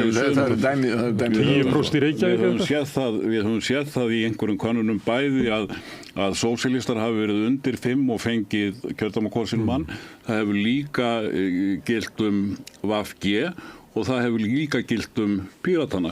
En aðalmálið hér það að í fyrsta skipti eða í næst fyrsta skipti sáum við svokallaða taktíska kosningu í forsetakosningunum síðustu, þar sem þú kýst ekki þann besta eða þann sem þér finnst bestur, heldur kýstu þann næst besta. Það höfum við aldrei séð áður í kosningum á Íslandi. Ég verð þó að nefna fyrir Gunnar Smára, sögumannin, að við getum sagt að það hafi kannski verið taktísk kosning í alþingiskosningunum 1956 þegar að hræðslubandalagi svokallaða var við lýði og framsóknarflokkurinn hvatti sína kjósendur í bæjunum til að kjósa alþýðuflokkinn og kratarnir í sveitunum sem voru nú reyndar fáir áttu að kjósa framsóknarflokkinn þar sem hann var að keppa við sjálfstæðisflokkinn og þeir ætluðu að fá hreinan meirihluta á þingi út á svona þriðjungatkvæðana og þeir fengu þriðjungatkvæðana. Það dugði ekki alveg til að fá hreinan meirihluta en það munaði mjög litlu. En varðandi minni flokkana, ef þú ætlar að kjósa taktískt, þannig að þú hættir við að kjósa flokkinn sem þú vilt helst, af því þú heldur að hann verði undir 5% og kýst frekar einhvern annan sem þú heldur að sé örugglega yfir 5%, að þá nú staðreyndin bara sú að fyrir rökvísan kjósanda sem í þessari stöðu að velta fyrir sér að kjósa taktískt, hann hefur bara ekki nægilegar upplýsingar til þess að geta tekið skynsamlega ákvörðun. Flokkur sem að mælast með 3%, hann gæti verið með 6 eða 7%. En ekki í öllum könnunum bara frá því síðan vor. Líkurnar eru náttúrulega... Svo ég tala nú bara VG. VG hefur ekki verið inn á þingi síðan í mæ. Nei, við erum kannski meira að tala Pírata. En ég bara að undirstrika óvissuna og sá sem ætlar að ganga að því vísu að VG komist ekki yfir 5%, hann hefur bara ekki nægileg gögn til að fullyrða það. Og þess vegna má segja að kjósandi sem að ætlar að taka mark á jafn ónákvæmum upplýsingum og skoðanakannanirnar að hann að taka í rauninni mikla áhættu með því að kjósa ekki þann flokk sem hann vil helst, heldur þann flokk sem hann vil næst helst. Og hann getur meira segja lent í því, ef að eitt atkvæði skipti sköpum, að hann yrði sjálfur til þess að flokkur sem með alveg 5% dytti út af þingi. En að því að þið munið svo langt og bókin nær til 83 sem voru náttúrulega merkilega kosningar þá Bandalag jafnaðarmanna og kvennalistin að mæta á sviðið. Stórmerkilega kosningar. Báðir þessir flokkar fengu 87 líka þegar borgarflokkurinn kemur. Já, ég ætlaði nú að tala um 87 sko, náttúrulega mjög merkileg þáttu því þá koma 2 nýjir flokkarinn, Bandalag jafnaðarmanna sem lifði nú stutt en kvennalistin sem að lifði 4 kjörtímabil en 87 voru síðan tímamóta kosningar í þeim skilningi að þá fengu borgaraflokkurinn yfir 10% og kvennalistin líka yfir 10%, þannig að þá voru þetta sko, þar var gengi fjórflokksins verra heldur að það hafði nokkuð tíman verið áður. Síðan þótti aftur svolítið í sama farið og það ekki fyrir nettir hrun sem við höfum þessa nýju mynd sem glögglega farið í gegnum í bókinni þar sem að sko samanlagt fylgi fjórflokksins komið niður í kannski 64% og það eiginlega núna stefnir í það að það gæti orðið enn lægra. Það sem ég langaði að fletta upp í ykkur að núna augljóslega að viðreisnir í svona uppstreymi. Það bara gengur allt í hæginn einhvern veginn og þeir eru svona í uppstreymi. Og nú það farin í síðustu vikuna og við þekkjum svona uppstreymi eins og 2013 að þegar EFTA-dómstóllinn dómurinn kemur og það bara fer fylgi frá Sjálfstæðisflokknum yfir á Framsókn og á 3 mánuðum úr 15% í dag 25. Já, fyrst og fremst bara síðustu vikurnar, það gríðarlegt uppstreymi. 87, ég man eftir því þetta kosningarnar sem að Jón Baldvin var að leiða Alþýðuflokkinn og fór í hringinn í kringum landið og hverjir eiga Ísland og mikið uppstreymi. Það var allt í einu klofnar Sjálfstæðisflokkurinn og borgarflokkur verður til og svona talandi að stela þraumunni og svona. Jón heldur það var nú meira heldur málefnur ágreiningu sem var þar á ferðinni þegar borgarflokkurinn verður til. Já, en það svona skemmti fyrir þessu uppstreymi sem að leit út fyrir að Alþýðuflokkurinn myndi vinna stórkostlega sigur sem að síðan kannski kom ekki alveg. Jón Baldvin heldur að Albert hafi stólið þessu frá sér sko, en hins vegar vitum við nú að borgarflokkurinn var fyrst og fremst klofningsflokkur út úr Sjálfstæðisflokknum. Það að segja það bil 70% þeirra sem kusu borgarflokkinn, þeir hafðu kosið Sjálfstæðisflokkinn í kosningunum og undan. Þetta allt öðruvísi heldur en til dæmis með Viðreisn 2016 þegar hún bauð fyrst fram. Foringjarnir þar voru ýmsir úr Sjálfstæðisflokknum, en ef við skoðum fylgi Viðreisnar í þeim kosningum, þá kom tæpur þriðjungur frá Sjálfstæðisflokknum og tæpur þriðjungur frá Samfylkingunni. Þannig að Viðreisn var að höfða bæði til hægri og vinstri kjósenda og hún enn að gera það. Ef við skoðum þetta núna, hvaðan kemur fylgi Viðreisnar, þá kemur þriðjungur frá þeim sem kusu Viðreisn líka síðast. Þriðjungur kemur frá Sjálfstæðisflokki og Framsóknarflokki og þá ég að miða við maskínukönnun. Frá vinstri flokkunum, vinstri grænum, Pírötum og Samfylkingunni koma 28%. Það að segja að það þriðjungur sem að koma frá hægri og þriðjungur að koma til vinstri og þetta rímar mjög vel við það að þegar við skoðum hvaða viðhorf kjósendur Viðreisnar höfðu til hægri vinstri málefna árið 2021 þá voru þeir mjög nálægt miðjunni eins og Framsóknarflokkurinn og flokkur fólksins og miklu nær miðjunni heldur en kjósendur Sjálfstæðisflokksins og kjósendur Miðflokksins sem voru langlengst til hægri í þessum viðhorfum á félagshyggju ás markaðsás. Þannig að þetta Viðreisn þarfandi hægri forysta sem situr uppi með félagshyggju kjósendur. Já, þú náttúrulega þín orð. Sko, þetta skilgreiningin komin frá kjósendum flokkana. Þannig að við skulum Pírata segir þetta stundum að kjósendur okkar eru frekar félagshyggju þess vegna stefna okkar félagshyggju megin. Það kemur heim og saman við kosningarannsóknina. Píratar eru af kjósendum taldir vinstri flokkur. Kjósendur þeirra eru vinstri sinnaðir. Þetta minnir mig á það að þegar kvennalistin kom fram, þá var ég að spurja líka kjósendur kvennalistans hvort þið væri til hægri eða vinstri, en kvennalistin sagðist hvorki vera til hægri eða vinstri, og þær voru vinkonur mínar í kvennalistanum voru alltaf að skamma mig fyrir að vera með þennan úrelta kvarða, en kjósendur voru alveg tilbúnir til að segja hvað kvennalistin væri. Þeir sögðu auðvitað að hann væri til vinstri og auðvitað var hann til vinstri.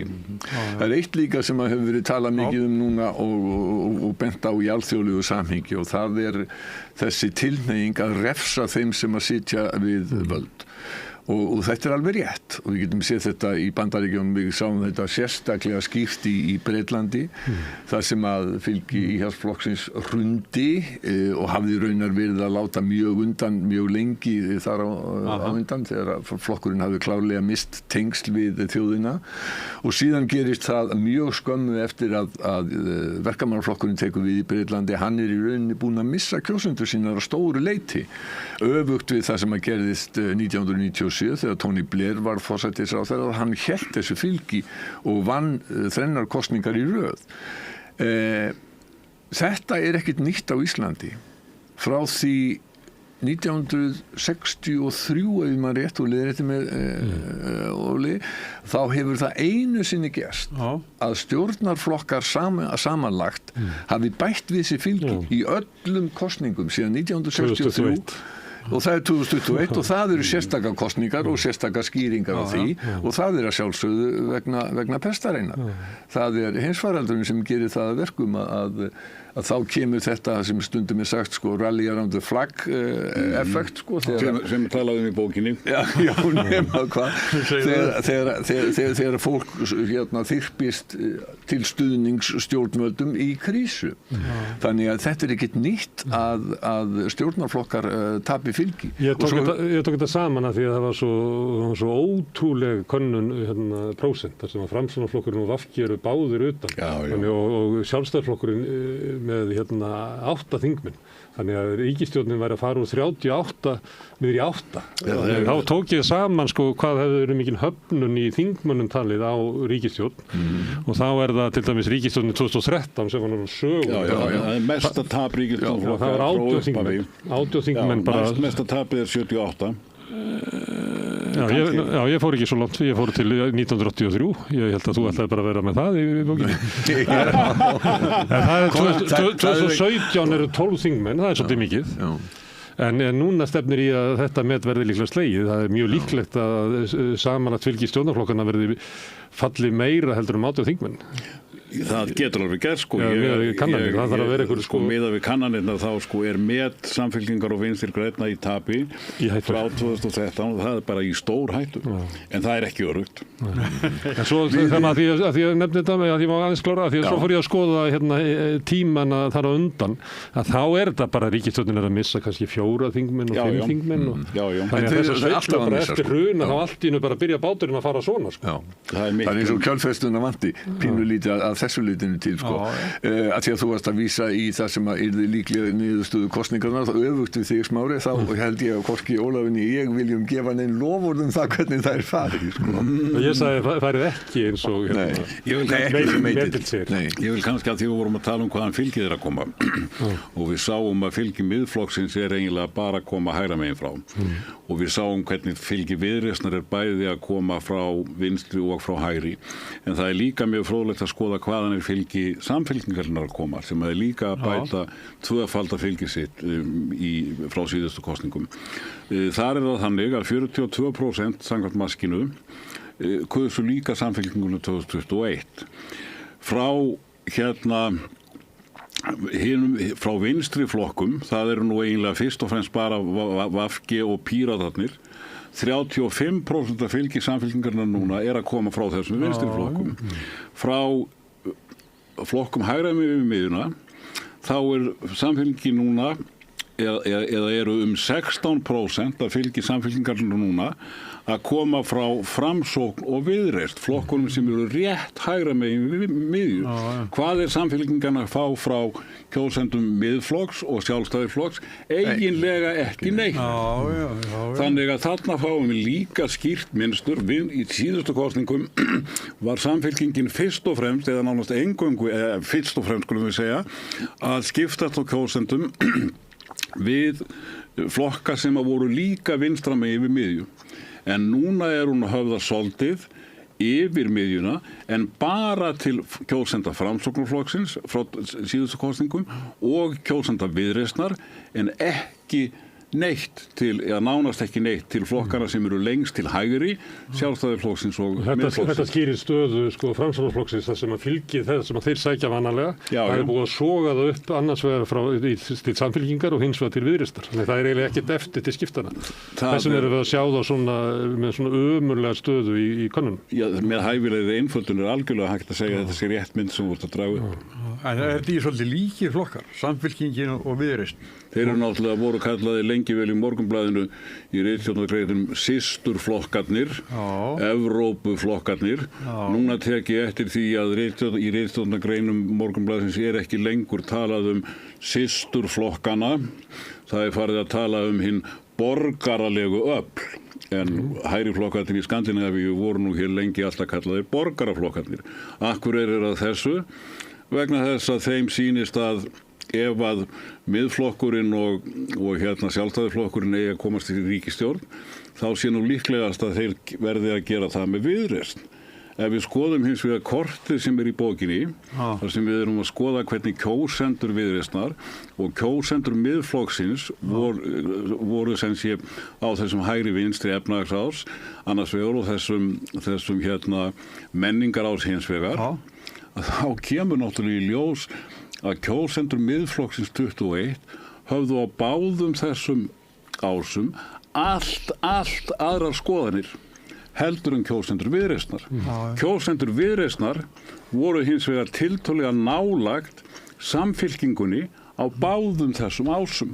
Þannig að ef að þessir flokkar ætluðu að mynda ríkisstjórn út frá því hvað þeirra eigin kjósendum 2021 fannst málefnin, þá liggur beint við að Viðreisn og Samfylking gætu átt heima í sömu ríkisstjórn, en jafnframt að það virkist algjörlega fráleitt að Viðreisn færi í stjórn með Miðflokknum ef menn vilja láta málefnin og viðhorf kjósendanna ráða því hvers konar ríkisstjórn menn vilja mynda. En við vitum náttúrulega á Íslandi þá hafa náttúrulega alls konar ríkisstjórnir verið myndaðar. Við höfum allir ganga óbundið til kosninga, en sum stjórnarmynstur hafa náttúrulega verið samt miklu algengari heldur en önnur, og ég held að núna séu nánast allir, bæði stjórnmálamenn og kjósendur, komnir á þá skoðun að það sé ekki mjög gáfulegt að mynda ríkisstjórn þar sem að flokkarnir eru ósammála eiginlega allt. Það sé miklu vitlegra að gera það sem er algengast í samsteypukerfum allstaðar í heiminum, að þeir flokkar sem mynda ríkisstjórn, þeir séu sammála að minnstakostum sumt. Já, þó ekki meira. Komandi vika er vika kappræðna. Það verður í Mogganum og Heimildi verður með og Stöð 2 og RÚV. Hvaða máli skiptir þetta? Er þetta do or die fyrir suma flokka? Ég veit það ekki. Það er ekki að mæla það? Nei, við getum ekki mælt nákvæmlega áhrif af kappræðum. Almennt tala held ég að það minnst mín tilfinning að venjulega skipta kappræðurnar og sérstaklega í þingkosningum, það er kannski meira í forsetakosningum, persónukjöri, að venjulega skipti umræðurnar til dæmis daginn fyrir kjördag ekki mjög miklu máli. En það er það yfirleitt þannig að eiginlega allir, eins og Smári til dæmis í síðustu kosningum, að eiginlega allir standa sig vel. Það í rauninni helstu undantekningar eru ef einhver einn brillerar, eins og sumir telja að Inga Sæland hafi gert þetta 2016, held ég og tekið það toga flokkinu upp þessi krúsíal 2% sem að þurfti eða einhver gerir algjörlega í buxurnar. Manstu eftir því? Nei, ég man ekki eftir því í íslenskum kosningum sko, menn eru náttúrulega misgóðir. Stundum fólk alveg búið á því og það orðið svona hálf orkulítið. Já, eðlilega. Standa upp á endan í 1,5 tíma. Já. 2 tíma. Já, 2 tíma.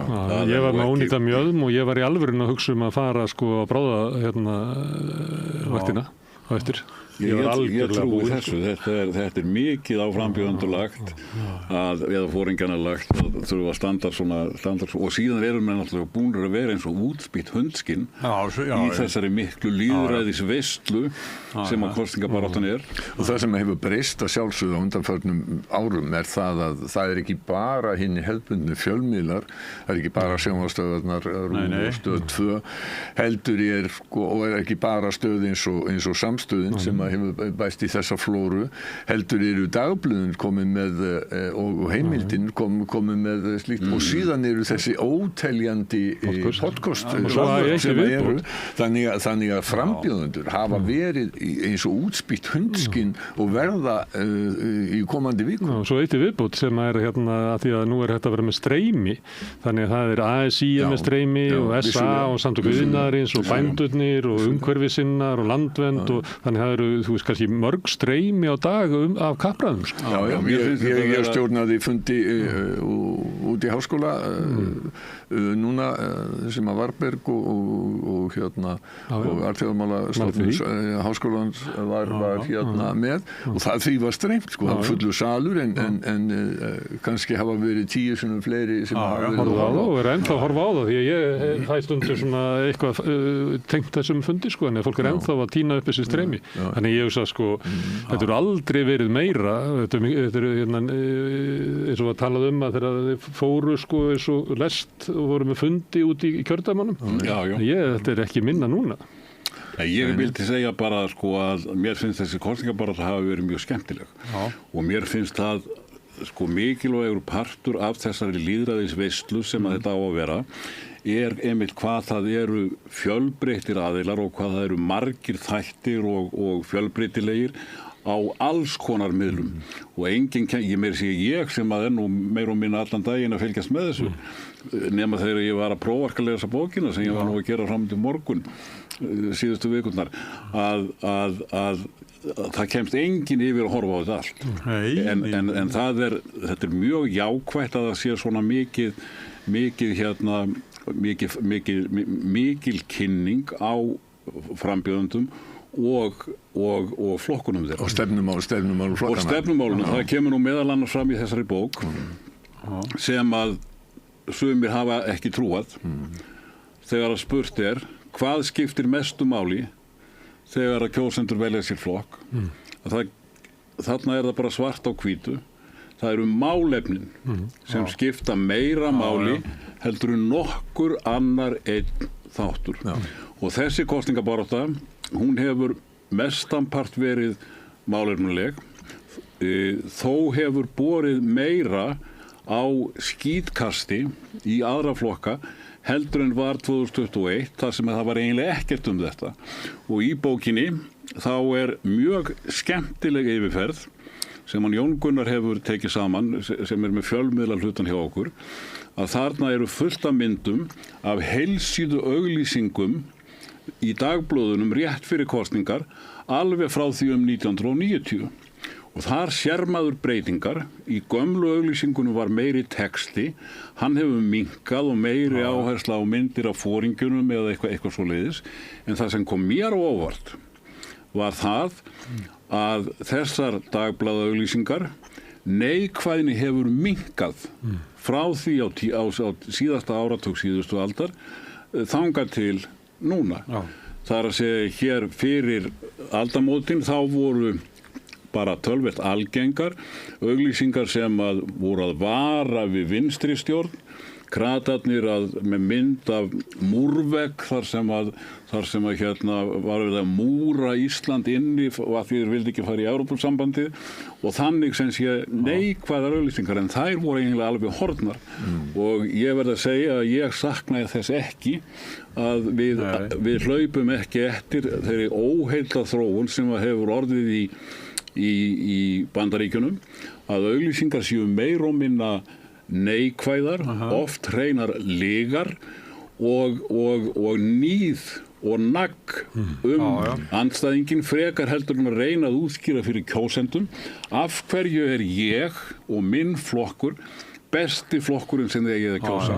Það eru eðlileg stjórnmál. Þetta oft notað líka bara til þess að skapa einhverja svona tortryggni og fleira og draga úr kjörsókn. Það ekki endilega gert með því hugafæri að þú trúir því sem verið að segja í auglýsingunni heldur að segja, nú dagur, það eitthvað að dagi, þannig að ég veit ekki alveg með dag eitthvað. Það bara, þetta notað þannig líka það eitt sem Óli var að vísa til hérna rétt áðan sem málefni skipta langmestu máli, en þá líka ef við erum að skoða hvaða málefni það eru sem að þá eitt af því að ég var nú að vísa til þessa fundar sem að ég stjórnaði ásamt að Rakel Þorbergsdóttur og rétt að geta þess að ég var ekki þarna einn að utanríkismál og afstöðu flokkana og frambúða til utanríkismála og svona alþjóðatengsla Íslendinga. Það skipar voðalega lítinn sess í þessari kosningabaráttu. Það var kannski helst afstæðan til Evrópusambandsins og mögulega áframhaldandi aðildarviðræðna við Evrópusambandi. Það eiginlega það eina. Það virtust allir flokkarnir vera sammála nema VG og sósíalistar aðild Íslands að Atlantshafsbandalaginu. Það allir mjög hlynntir norrænni samvinnu. Hins vegar var í rauninni ekkert talað eða mjög lítið sem ekkert talað Sameinuðu þjóðirnar. Sem að einu sinni var talið að væri svona eitt af grunngildum í utanríkisstefnu allra Norðurlandana, það væri aðildin að Sameinuðu þjóðana. En vægi Sameinuðu þjóðana í þessari umræðu virðist það var minkað mjög. Taka menn það ekki bara sem sjálfsögðum hlut? Nei, ég nefndi nú að væri verið að veikja stofnanir Sameinuðu þjóðana meðal annars með stuðningi Bandaríkjanna við Ísrael, þar sem að þeir eru að grafa raunverulega undan þessu alþjóðakerfi sem var byggt inn eftir stríðsárunum. Já, ég sagði að mjög lítið minnst á það með undantekningu. En sko þetta hefur, ég var að velta fyrir mig, hvenær var kosið utanríkismál, ekki bara 74 síðast? Eftir það ekki, eftir var í land og annars slíkt. Óli var ennþá í skóla. Já, reyndar komin í háskólan. Herðu, en þið eru En má ég bæta einu við að það einmitt mjög forvitnilegt að skoða hvaða mál það eru sem að brenna helst á kjósendum í hverjum kosningum og í þessari bók sem að má ekki nefna frekar Voldemort þar eru það 5 kosningar frá 1983 þar sem að meira en helmingur kjósenda hefur talið sama málaflokkin mikilvægastan. 3 sinnum voru það efnahagsmálin og hvenær skyldi það hafa verið? Það var 1987 og síðan eftir hrunið 2009-2013. 2 sinnum hafa velferðarmál og lífskjör og þess áttar verið með yfir 50% sögðu þau skipta mestu máli. Hvenær var það? Eftir hrun í kosningunum 2016 og 2017 og þá duttu efnahagsmálin mjög mikið niður enda má segja að vesti efnahagslegi skellurinn eftir hrunið hafi þá verið horfinn. Í öllum öðrum kosningum hefur ekkert eitt mál fengið svona mikið vægi og ef við skoðum nýjustu kannanir frá Gallup það hvað kjósendur telja mikilvægasta máli núna þá það líka eins og síðast að það ekkert eitt mál sem að stendur algjörlega upp úr en þar eru efstáblaði efnahagsmálin sem 26% nefna, heilbrigðismálin sem 19% nefna og húsnæðismálin sem 16% nefna. Öll önnur mál eru nefnd af 5% kjósenda eða minna og alveg sérstaklega áhugavert að því við vorum nú áðan að tala innflytjendamálin að það eru 5% kjósenda sem að telja að innflytjendamálin sé mikilvægasta verkefnið og það eru 4% sem telja að málefni flóttafólks eða hælisleitenda sé mikilvægasta málið. Samanlagt eru hælisleitendurnir og innflytjendurnir nefndir sem mikilvægasta málið af 9% kjósenda. Þannig að það er ekki stór partur og útskýrir náttúrulega líka það sem við vorum að tala áðan, að þessi málflutningur Sjálfstæðisflokks og Miðflokks það að hælisleitendamálin séu með mikilvægastu málunum, hann nær ekki hljómgrunni nema inni í þessum 30% cirka hægri sinnaðra þjóðurnistan. Og jável í því mengi er þetta ekki það mikilvægast sko. Nei. En þið verðið í kostingasjórfinu? Ef Guð lofar. Þið eru með æviráðningu? Við erum nú komnir á þann aldur. Hvernig byrjuðu saman í þessu? Það nú langt síðan og við munum það nú ekki. En ég búin að vera í öllum kosningasjónvarpunum einu síðan 1986. Ég sagði áðan að þið hefðu kallað ykkur knoll og tott. Það er ekki rétt. Já, við gerum það mjög gjarnan. Við köllum okkur nú venjulega sauðalítabandalagi af því að við höldum við FH og KR. En við tökum því fagnandi þegar við erum kallaði knoll og tott. En sá sem gerði það er nú sá sami sem að skrifaði leiðara í Morgunblaðið eftir forsetakosningarnar 2012 og leiðarinn fjallaði nú eiginlega ekkert úrslit kosningana, heldur það hvað knoll og tott hefðu verið ömurlegir í kosningasjónvarpinu. Þessi heiðurstitill okkar knoll og tott er sem sé komin frá okkar erkivini Davíð Oddssyni. Sem er uppnefnt margt fólk. Herðu, ég hef líklega hort á öll kosningasjónvarpi á okkur og ég tekja eftir einu svona undarfærið að fyrstu tölur eru stundum ekki að birtast bara fyrir ná miðnætti eða eitthvað.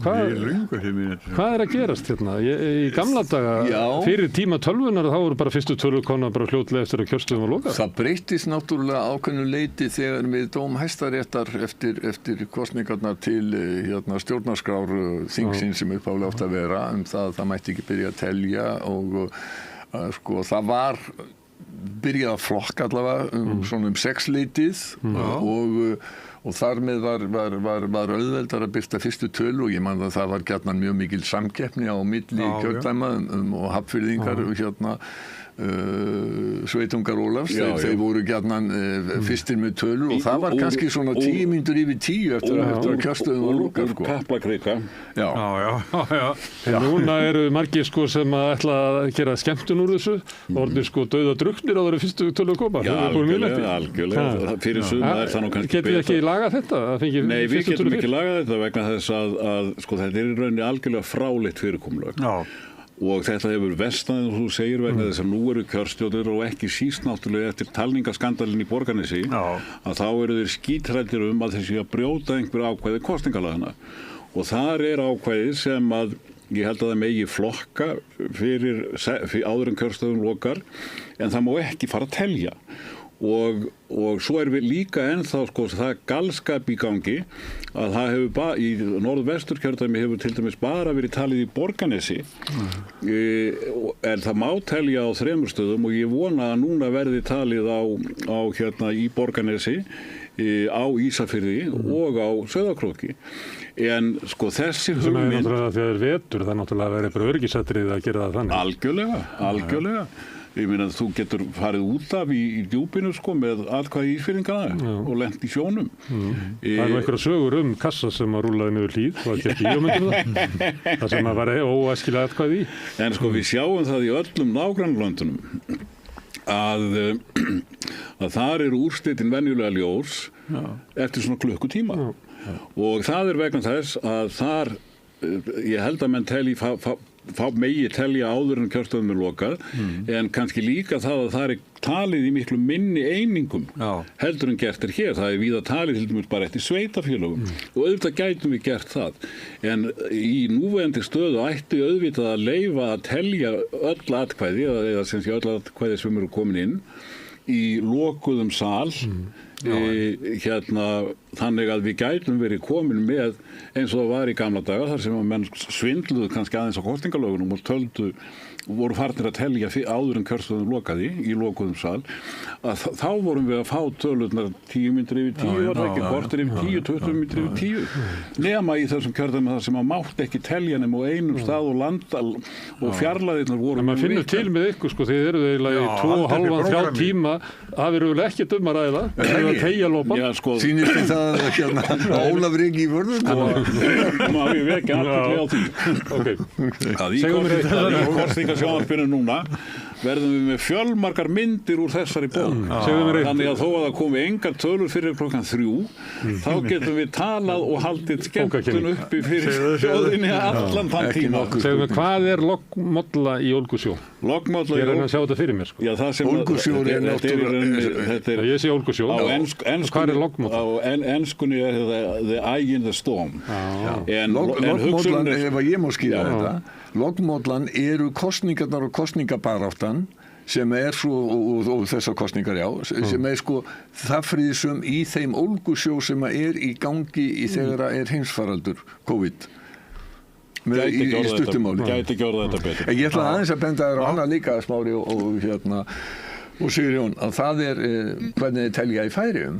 Þar er eiginlega talið á hverjum kjörstað. Og það geta orðið og til dæmis það vakti athygli sumra núna Færeyingar eru nýbúin að fara í gegnum bæ- og sveitarstjórnarkosningar og það vakti athygli að þar var sjónvarpað beint frá talningarstað og meðan talning var í gangi. Þetta má ekki hér á Íslandi. En sko sumir talningarstaðirnir eru svo litlir í Færeyjum að það er nánast að það sé komið sko spurningum persónuvernd og leynilega kosningar vegna þess að kannski í 30-40 manna kjörstað þá geta menn sagt sko ef að úrslitin verða eitthvað óvænt sko Bárður á lækjunni hættur að kjósa þjóðveldi og kýr sambandsflokki. Eins og áveðum Bandaríkin þetta kjördæmi þarna sem að birtir alltaf fyrst sem er bara 8 kjósendur. 6 Fór ekki 3 síðast. Þannig þar getur maður lesið í þetta einmitt eða færist allt í að vera 3-4 eða 2. Herðin, núna verðum við að hætta þessu. Mjög gaman að fá ykkur. Þú hamingju bókina. Þakka kærlega fyrir. En af hverju þú með inntak ef hann fæst hvergi? Þetta er pröfueintak. Það er enn villur í þessu en núna á það að vera á þeim að minnstakosti mestu að vera búið að útrýma þeim flestum minnstakosti. En þetta er stórmerkileg rannsókn, næri yfir langan tíma. Algjörlega. Og liggur við þetta sé æviverkið þitt? Það má segja það sko, það sem mér finnst nú eiginlega, hvað skemmtilegast er að við erum líka með, ég kom því inn að við fengjum að hafa skopmyndir í bókinni og ég byrjaði með því að vilja, í kaflanum sem að ég var nú aðalega að skrifa síðustu 100 árin, að þar vildi ég hafa skopmyndir eftir Tryggva Magnússon úr Speglinum og Halldór Pétursson úr Speglinum líka. Þessum unglingum sem eru með mér þeir eru ekki hægt að vera með eitthvað nýrra og þá bættum við einnig skopmynd eftir Sigmund af Jóhannu Sigurðardóttur Minn tími mun koma en svo aðalega nokkrum myndum eftir hann Halldór sem birtust í Fréttablaðinu en Halldór er fyrir minn hatt og Bogi getur nú áreiðanlega tekið undir það að Halldór varðandi skarpskyggni og í rauninni að vera með puttan á púlsinum og hafa einhverja merkingu í skopmyndunum sínum að þar er Halldór á pari með bestu skopmyndateknurum í heimi. Til dæmis Matt á Daily Telegraph sem að Bogi er gjarnan að dreifa á Facebook. Sem er snillingur. Eins og línuritin eru í litum, myndirnar. Þannig að ég verð að segja það. Nú verðum við að stoppa þess að kynningu. Þú verður að tala að línuriti sé í litum. Þá þetta komur út í svona. Ef þessi bók verður minningagreinin mig, þá má ég vel við una. Herriðan, félagar, takk fyrir komuna og hlökkum til að fylgjast með ykkur Eftir viku. Takk að ykkur. Nei, eftir tæpa viku. Það alltaf gaman að koma til ykkar. Sérstaklega því að þið eruð ekki að þið þólið að menn tali svolítið lengi. Já. En nú erum við ertu reyndar að gefast upp á okkur. Nei, það eru konu út fyrir öll mörg. Já, það er það. Hörðu, en við gerum smá hlé og svo komum við og endur þáttinn ég og Sigurjón. Við erum í útvarpinu á FM 89,1. Það er komin tími til að breyta húsnæðiskerfinu. Hinn eina sanna breyting er sósíalismi. Allt það besta er ókeypis. Hrósaðu náunganum. Það er betra. Samstöðin, þar sem manneskjurnar koma saman. Sósíalistaflokkurinn vill að húsnæðiskerfið hætti að vera leikvellur braskara. Meira stefnuna inn á xjóð.is. Með því að ganga í leigjendasamtökin styður þú baráttu leigjenda. Leigjendasamtökin eru fyrir öll þau sem vilja vinna að réttlæti og öryggi á húsnæðismarkaði. Leigjendasamtökin.is. Segðu það á Samstöðinni. Samstöðin í eigu hlustenda, áhorfenda og lesenda. Sláist í hópinn og gerist áskrifendur.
Já, við erum komin inn aftur, ætlum að enda þetta hérna, Sigurjón. Já. Þetta er búið að vera líflegar umræður. Já, og bara mjög skemmtilegar. Mjög skemmtilegar, spannað söguna og horft fram á veg, eins og settir. Hvernig líst þér á þetta? Þetta er nú síðast í þátturinn okkar fyrir kosningar, svo næst verðum við hérna, við erum nú ekki búin að ákvæða hvernig þátturinn verður, en það verður klukkan 20 mínútur í 1 á næsta sunnudag, þá verður komið ljóst hvernig Alþingi er skipað. Það liggur ekkert á að búa í hann. Nei, þá höfum við hérna ábyggilega, stundum kallar maður þetta svona járnbrautastöð, þá fær maður bara svona alls konar gesti sem koma í þetta, verði einhvern veginn þannig formi hjá okkur, eða ekki? Já, bara, það skýrist bara næstu dögum, við sjáum hvernig það verður. Fá leikendur sem tóku þátt í baráttunni og kannski kosningastjóra og blaðamenn og fræðafólk og svona til þess að leggja mat á þetta, því að ég býst við verðum komið með gerólíkt þing. Já, það er til að vera, sko. Og þá eru spennandi eins og svona hver er stærstur og hver er þetta að fá stjórnarmyndunar umboðið og svona spekuleringar. Já. Þannig að það verður það, sko. Það verður, það verður Þorgerður eða Kristrún. Með að við hvernig þetta er núna? Já. Það var að breyta svo mikið til þess, sko. þeir alltaf vissir það, eins og fyrir síðustu kosningar þá mældist sjálfstæðisflokkurinn verri en hann hafði gert, en þá sagði Bjarni bara alveg ákveði að við fáum meira en þetta, hann bara vissi það að bara reynslan segir það að... Og hvað munaði svona 1,5–2%? Já, sem getur verið mikið, sko. Getur skipt sköpum. Já, en það var það sem og síðast var það Framsókn sem var í svona uppsveiflu og hún var alla síðustu vikuna, þannig að Framsókn fekk meira fylgi upp úr korsónum heldur en kannanir höfðu bent til og björguðu ríkisstjórninni sem hefur kannski aldrei átt að gera. Hlustar á viðtali við eldhúsborðið við hann Sigurð Inga. Eldhúsborðið? Já, hjá Óla? Nei, það er Framsóknarflokkurinn sjálfur bjóð til svona podcast sem að tala við Sigurð Inga, var sendt út núna bara á 50-daginn held ég. Það sem hefur búin að vera fréttir af þessu, það sem var að segja að sjálfstæðisflokkurinn hafi verið óþekki maðurinn í óstarfhæfur. Tekið upp svona, maður sér að sko Framsóknarflokkurinn er orðin mjög hræddur stöðu sína og er búin að reyna að gera eitthvað svona öðruvísi í kosningabaráttunni. Ásmundur Einar er með svona auglýsingaherferð þar sem hann er eiginlega bara grátbiðja fólk að kjósa sig. En Sigurður Ingi var í þessu og talar eiginlega svona eins og að sjálfstæðisflokkurinn hafi eiginlega aldrei verið heill í þessu sambandi sko. Og sem er alveg öfugt, þú mást ekki vera alltaf að hlusta á það að það var svo gott samband á milli Sigurðar Inga, Bjarna og Katrínar. Aðalega milli Bjarna og Katrínar ekki. Nei, ég veit ekki, ég minni það. Það hefur alltaf verið að segja að það var svo gott traust samband á milli fórustu fólksins en núna er hann að gera þetta upp og sér að þessi ákvörðun að fara inn í þessa ríkisstjórn og taka þetta fekkum við ekki 17,3% fylgi eða eitthvað, stórkostlegt afrek er ekki bara best að kjósa Framsókn og sóaði inn í þessa ríkisstjórn sko. Og situr núna Óli var að vitna í könnunina sem var gerð fylgi flokkana í borgarstjórn. Þar er þeir fengu 16 eitthvað held ég, 4 þingmenn, núna er mannið með 3% og enga þingmenn. Borgarfulltrúa, segi ég, fyrir ekki. Og Einar Þorsteinsson sem lagði mikið upp úr því að fá sko borgarstjórastólinn út úr þessu, að hann mæli þar 6% borgarfulltrúa sem að benda á hann sem þann borgarfulltrúa. Það er náttúrulega engin borgarstjóri mælst svona lágt. Nei, þetta er róttök. Algjört. Halldór Ásgeirsson sagði afsemastu á sín tíma vegna lélegra útkomu úr sveitarstjórnarkosningum. Já, það var þannig að hann var eiginlega búinn á því þegar að því kom. Ég hugsa svo þegar hann hefði verið svona eitthvað kraftur í honum.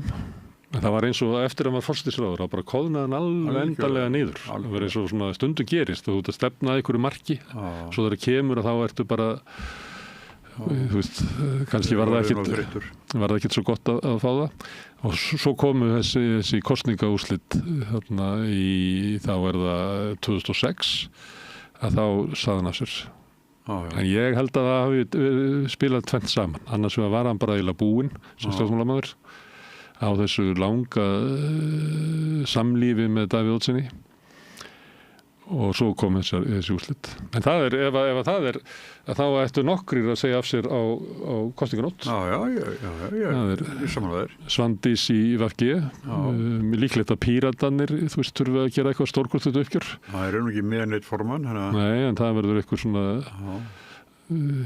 Jáfnvel áttir slef inn sko, þetta er náttúrulega stjórnarandstöðuflokkur gegn mjög óvinsælli ríkisstjórn og þeir uppsker ekki neitt þannig þeir lóta þér að skoða hvað er að ég hef alltaf sagt að Bjarni Benediktsson muni segja af sér sko kosninganótt. Já, ég er 1. desember, ég er búin að segja það er dagurinn Bjarni fyrr. Já, ég bara það þarf að gera þetta kraftaverk í þessari viku sem er engin merki Ég er svolítið hitt fólk svona úr flokkunum og maður sér það svona bara á líkamstjáningunni hvernig þeim líður og sjálfstæðisfólki það bara er úr þeim allur vindur sko. Og skal engan undra sko. Þetta eru ótrúlega breytingar. Já, og þau sjá fleiri vonda fréttir heldur við þeir eru alltaf verið að gera kannanir og það bara er ekkert jákvætt sko. Nei. Og sama með VG, ég held að svona reyndara fólki þarna innandyra sé búið að svona sætta sig við að þetta er búið sko, en það ef þú mælist ekki inn á þingi sko frá því í maí í fyrra þá hvað þarf að gerast þannig allt í einu bara púff og það er ekkert í spílanum sem að bendi til þess það er engin byr hjá þeim eða neitt og engin einstaklingur sem að Svo sko Svandís fín og það saman, en það bara dugar bara ekki. Kannski getur Framsóknarflokkurinn dregið fram kraftaverk, en það þarf kraftaverk bara til þess að Sigurður Ingi ná inn í Suðurkjördæmi. Ég held að hann ná ekki inn og þá sé sem ekki atriði fyrir að komast í ríkisstjórn, svo hann geti verið utanþingsráðherra. Nei, til hvers að þeirra, ef hann kemst ekki inn á þing og það þýðir að flokkurinn kannski að fá bara kannski 6-7% fylgi, það þýðir að Ásmundur, Einar og Lilja er úti, Willum er kannski inni og Halla Hrund og kannski Stefán Vagn í norðvestri og hver í norðvestri? Já, það er hann, já. Já, Ísaksen? Já. Er hún ekki efst? Jú, og svo kemur hinn hundildi bóndi, Þórarinn Ingi Pétursson. Hann er í öðru setið ekki? Jú. Ég meina, ef þið fá bara 6-7%, þá verður þingflokkurinn í mestalagi Willum, Halla Hrund, Stefán Vagn og hún Ísaksen. Já. Og ég heldur að þau fari eitthvað að draga Sigurð Inga sem formann. Ég veit ekki. Það er bara ekki fræðilega mál. Ekki, bara Willum verður bara formaður bara eitthvað í manni í februar. Já. Þannig það er ekki þessi tryggð við Sigurð Inga að þau fari að verða hálf forystulaus inn í ríkisstjórn og á þingi vegna verið við nú upp einhvern tímann að Sjálfstæðisflokkur reyndi þetta með Geir Hallgrímsson og það leiddi bara til hálfgerðar stjórnarkreppu. Þú veist að því að flokkur varð að skipta út forystu og tók Þorstein og hann fekk ekki sæti í ríkisstjórninni fyrir en eftir einhver tíma. Það var mjög erfið tími fyrir flokkinn að formaður væri utan ríkisstjórnar sem flokkur náttúrulega aðeins Já, en þetta er sem blasir svo við Smári, fyrir okkur sem er fylgst með þessu lengi, að þannig að verða straumkur, sko. Sjálfstæðisflokkurinn 15% eitthvað í þáveru, sko. Minni en Viðreisn. Ég held að þeir horfi á það núna. Það má ekki gerast, hugsa forysta Sjálfstæðisflokksins núna. Að Viðreisn er stærri en Sjálfstæðisflokkurinn. Miðflokkurinn stærri Framsóknarflokkurinn og sósíalistar stærri en VG. Þeir horfa á, ég heldur að horfa núna, við verðum að fara yfir Viðreisn, en það hafa þeir svolítið snúið, þeir voru í þessari furðulegu baráttu við miðflokkinum, þetta íhaldssama fólkana, sem að samanlagt hefur bara dregið úr fylgiflokkana, þannig að nú eru þeir að reyna að vinda sér yfir í baráttu við Viðreisn og ætla að nota Evrópusambandi sem einhver draug. Mér sýnist það að vera svona það sem við ætla að gera lokametrunum. Og það var svona eins, og þá er hugmyndin líklega svo að við verðum bara að vera yfir Viðreisn. Ef við verum undir Viðreisn, þá er bara niðurlögin. Já, þá er bara komið nýtt forystu að plægra megin, það er þá Viðreisn og svo miðflokkurinn. Það var Sjálfstæðisflokkurinn skiptir ekki máli. Sem er þið algjör niðurlæging að allan er víst að Sjálfstæðisflokkurinn er ekki forystuflokkur. Ekki næstu ríkisstjórn, sko. Þú sérðu hvernig staðan á VG og Framsókn er, það er bara, þetta er geislavirkur flokkur. Það er bara, ég meina, við höfum oft talað um það að Kristrún hafi svona aðlaga stefnu sína að því að geta farið í ríkisstjórn með Sjálfstæðisflokknum. Það var svona áður en Sjálfstæðisflokkurinn hrundi. En ég held að Samfylkingin og Viðreisn hljóta að horfa bara á örlög Framsóknar og VG og segja bara stjórnarsamstarf við Sjálfstæðisflokkinn. Nei, það er bara, eitthvað sagði að vera eins og tjaldavél þinn á Kjarnarkoti.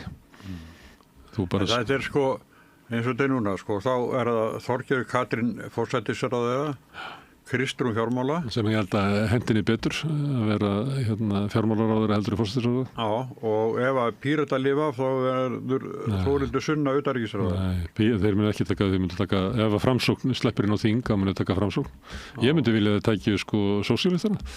Það verður að vera eitthvað vinstri í þessar ríkisstjórn, því að Samfylkingin og Viðreisn saman er bara aukin einkavæðing og það er bara ekki góð blanda, sko. Nei, þú vilt fá svona ég vil fá breytingar.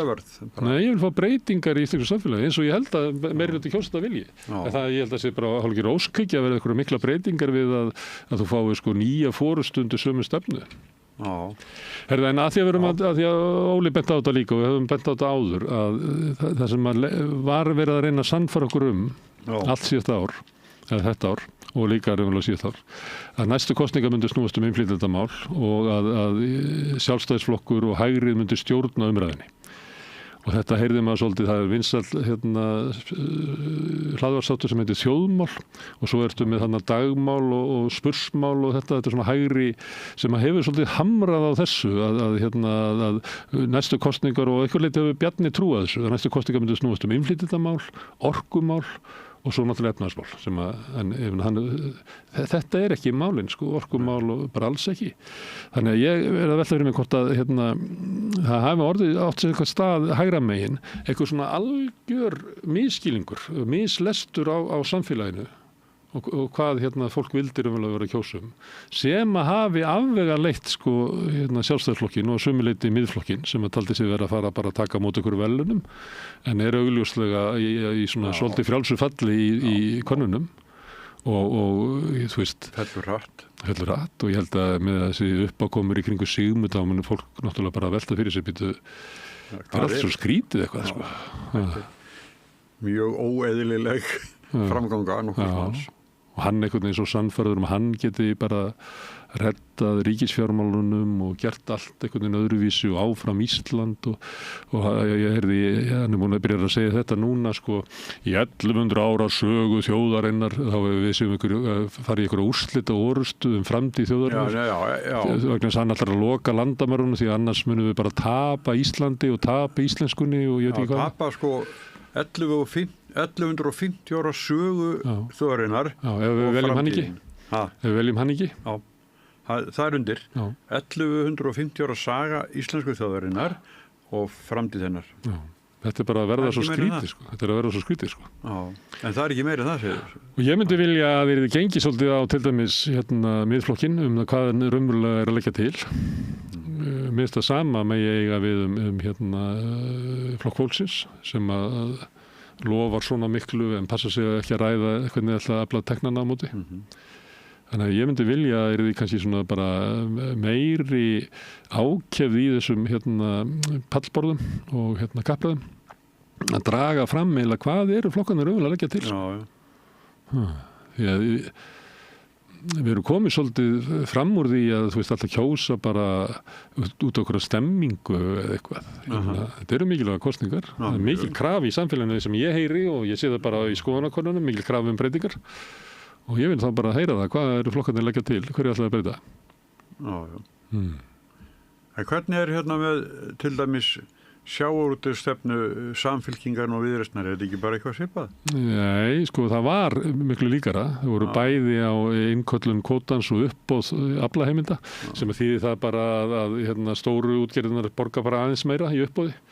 En er mjög takmörkuð þú til þess að geta komið inn að þátt að kaupa kvótan og það, til þess að geta keypt kvótan þá þarf það að aðgengja fjármagni þannig að það er eiginlega bara hinnir ríku sem að geta keypt þetta svipað með lóðirnar það enda bara með því að ríka fólki kaupa bara lóðirnar þannig að við sem eigum ekki bót fyrir borun á okkur fáum aldrei lóð þannig að þau voru bæði með svoleiðis stefnu. En það eigum ekki að byggja við eigum ekki bót fyrir borun á okkur?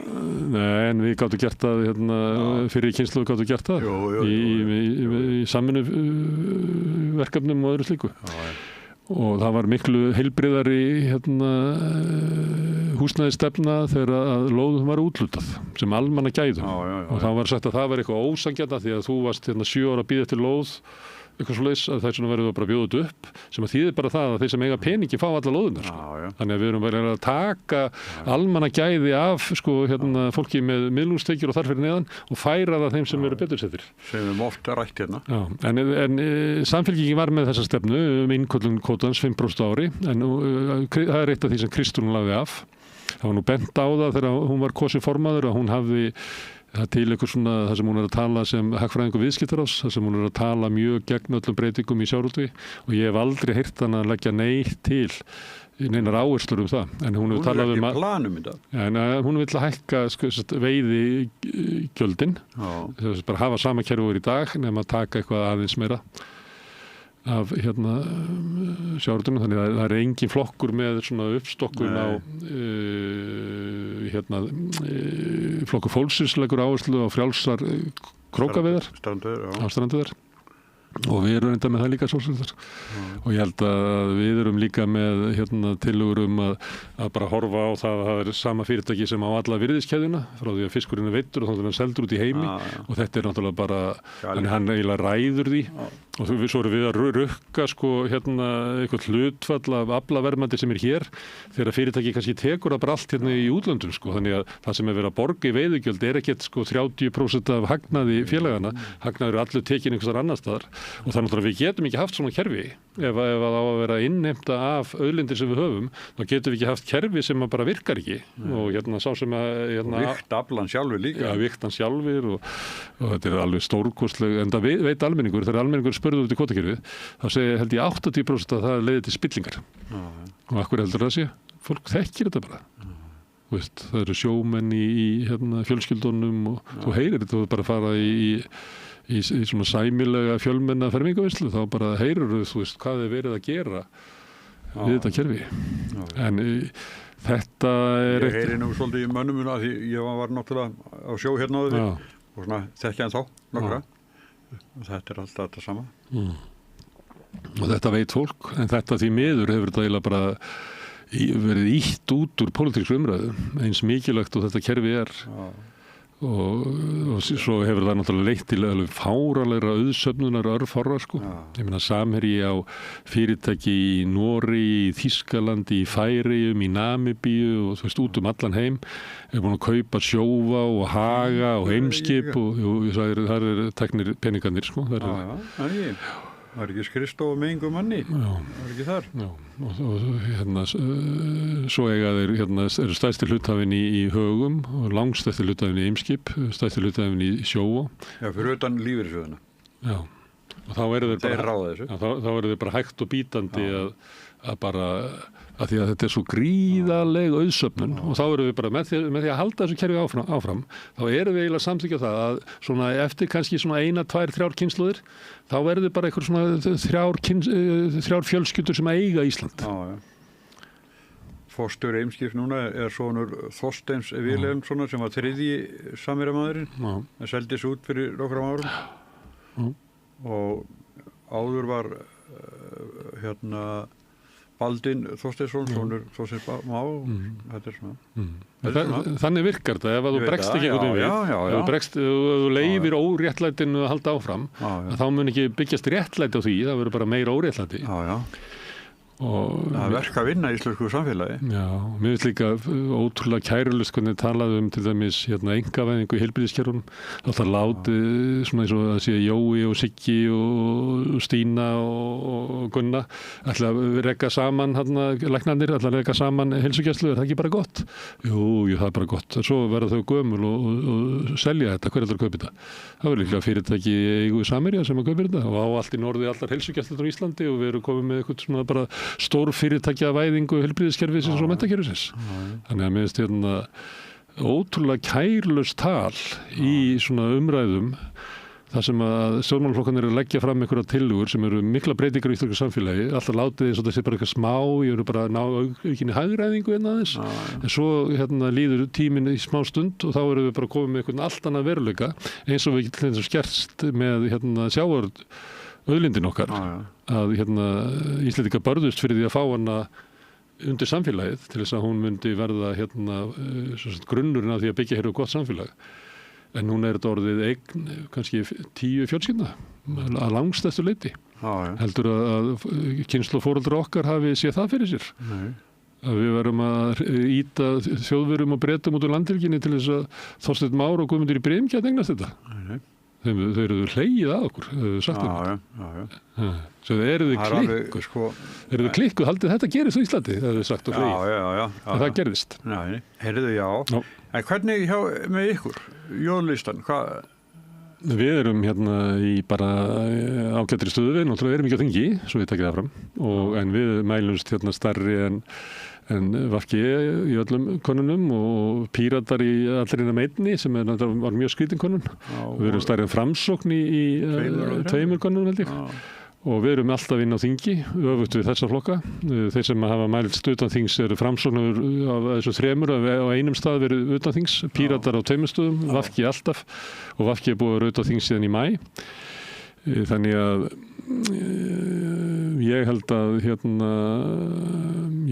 og maður upplifir það svona að svona einhver leiti er svona straumur til okkar og maður finnur og þá ég bara enduróma mat, það sem að, þú veist hvernig það er þegar maður hittir bara fólk út á götu en maður segir, sko, þegar ég kem hérna þá er alltaf fólk að vinna og ég finn bara í húsinu er alveg ótrúlegu kraftur og aðdánavert hvað sumt fólk leggur á sig það er alltaf hérna og líka bara margt í gangi einu og þetta er svona og fólk hefur tekið sér launalaust leyfi og vinnu það er mikilvægt ég veit það því fólk hefur hugsjónir og vill vinna þeim framgang en ég er að segja þetta er bara svo aðdánavert það er svo aflið bara í húsinu maður finnur þetta alveg sko. Það er svo þeir komið hérna fyrst bara þá hérna þú spurði vildi vera með hérna með þeir í þáttum hérna og fann ég bara að samstöðum var eitthvað sem var bara sko en svo er það líka skemmtilegt að við erum svona mikið að gestum það er svo mikil gestagangur út á samstöðunni áður við fórum þá kom hér eldri maður og hann kom með kassa úr bakari og gaf vínabröslingjur og fór svo ég skrifaði gestabókina og hérna hvatti bara all áfram og fór enginn veit hvað hann heitir nema Jú, ég veit hver þetta er á stundu samskipti vann ég skal segja þér eftir þáttu hver þetta er ég veit ekki hvort hann var að gefa þetta undir nafnið ekki en þetta gerist, það var nú maður daginn sem kom hérna með 2 brauðtertur líka við sögum frá því líka í þætti og enginn vissi hvað hann heitir, hann var tekið mynd á hann Nei, það er bara stemming og við teljum þetta að vera mikilvæg kostningar og að það sé mikilvægt að sósíaldemókratar geti farið inn á þing og við höfum trúið því að sósíaldemókratar geti bara breytt Alþingi og við höfum sagt það, við höfum breytt verkalýðshreyfingunni og við höfum breytt fjölmiðlum hérna og við erum með vinsælasta borgarfulltrúan sem að flestir horfa til sem er afrek í minnihluta og við höfum tekið þátt í að endurreisa leigjendasamtökin og við höfum staðið fyrir mótmælum, vorum með mótmælin Bjarna Burt og höfum rétt fyrir okkur í Íslandsbankasölunni og fleira. Þannig við höfum sýnt að utan þings að við getum breytt hlutum og við teljum að við munum sannarlega breyta Alþingi. Og það þarf á því að halda, sko, eins og kom fram hérna kannski sérstaklega í fyrri umræðinni. Það sem er verið að tala um að það bara eins og Alþingi sé bara ófært að sko afgreiða lög sem að almenningur að biðja en það rennur síðan allt í gegn sem að sko fyrirtækjaeigendur biðja einmitt. Og jafnvel sko senda frumvörpin bara tilbúin. Til sinna ráðherra sko. Þannig að ég held að þegar sósíaldemókratar fara inn á þinga þá muni sko þingi breytast og það þarf að breytast Já alveg örgulega sko Herðu, en þú kemur eitthvað í vikunni, við verðum með rauðaborðið hérna öll kvöld í vikunni og hérna eigum eftir að ákveða svolítið hvernig við hægðum okkur á kjördag, kannski verðum við með eitthvað auka útsendingu þar og ég veit það ekki, en allavega er þetta búið í bili. Ég er búin að tala við 3 oddvita í 3 kjördæmum og ég á 3 eftir og þar með þig. Þannig að við ræðum saman þá seinni í vikunni. Herðu, en ég þakka þér fyrir samverunni í dag og öllum gestunum sem hafa hingað komið og ég þakka Pétri fyrir að taka upp og senda út en mest þakka ég áhorfendum sem hafa breytt þessu samtal okkar í fjölmiðlunum og minni á eins og ég geri oft að þið getið hjálpa okkur við að byggja upp samstöðuna bara með því að benda vinum og vandamönnum á efni sem ykkur líkar. Sagt frá því að við þáum að finna efnið okkar á Facebook, á YouTube, í öllum hlaðarsveitum. Bæði undir nafni samstöðunar og svo undir nafni einstaka þátta. Það má líka finna efnið okkar í útvarpinu á 89,1 á FM á höfuðborgarsvæðinu og það er útvarpsendingar nást upp á Snæfellsnes og upp í Borgarfjörð og upp á Litlu Kaffistú út á Reykjanestá. En það má líka sækja þær útvarpsendingar í spilarann, spilari.is á netinu, svo spilar líka app sem má hlaða niður í síman og hlusta á samstöðuna og allar íslenskar útvarpsstöðvar hvað sem er í heiminum, það sem er net. Við erum komin í sjónvarpið til þeirra sem svo heppin að skipta við fjarskiptafyrirtæki Síman, þar eru númer 5 á fjarstýringunni, kannski ég veit ekki, ég er hrættur að trúa því að þá munu önnur fjarskiptafyrirtæki bjóða sínum viðskiptavinum upp á efni frá samstöðunni ef að þið skiptið við þau fjarskiptafyrirtæki áttu kannski að spyrja þau hvernig tand á því að þið fá ekki aðgengi að 24 tíma sólarhring, 7 daga vikunar, allan ársins hring, samfélagsumræðu hér í svona mails við rauðaborðið og í öðru þáttum samstöðunnar. En samstöðin hefur verið byggð upp fyrst og fremst af þeim hluta áhorfenda og áhærenda sem hafa gert áskrifendur. Þú getur slegist í þann hóp með að fara inn á samstöðun.is. Það er hnappur sem ástandur áskrift. Það getur skráðið fyrir 2500 krónum sem að mér er sagt að sé mjög lág áskrift með allt efni sem við búum til hérna. Þú mátt borga meira og vilt og því sem er kjósi getur látið áskriftuna að renna sem félagsgjöldin í Alþýðufélagið og það er Alþýðufélagið sem á og rekur samstöðuna. Allt sem við sjáum hér og heyrið er í boði áskrifenda og við þökkum kærlega fyrir. En þetta er nú í bili, góða helgi þar sem eftir aðinni, svo sjáumst við aftur hér annað kvöld klukkan 8 þegar rauðaborðið hefur aftur samfélagsumræðu.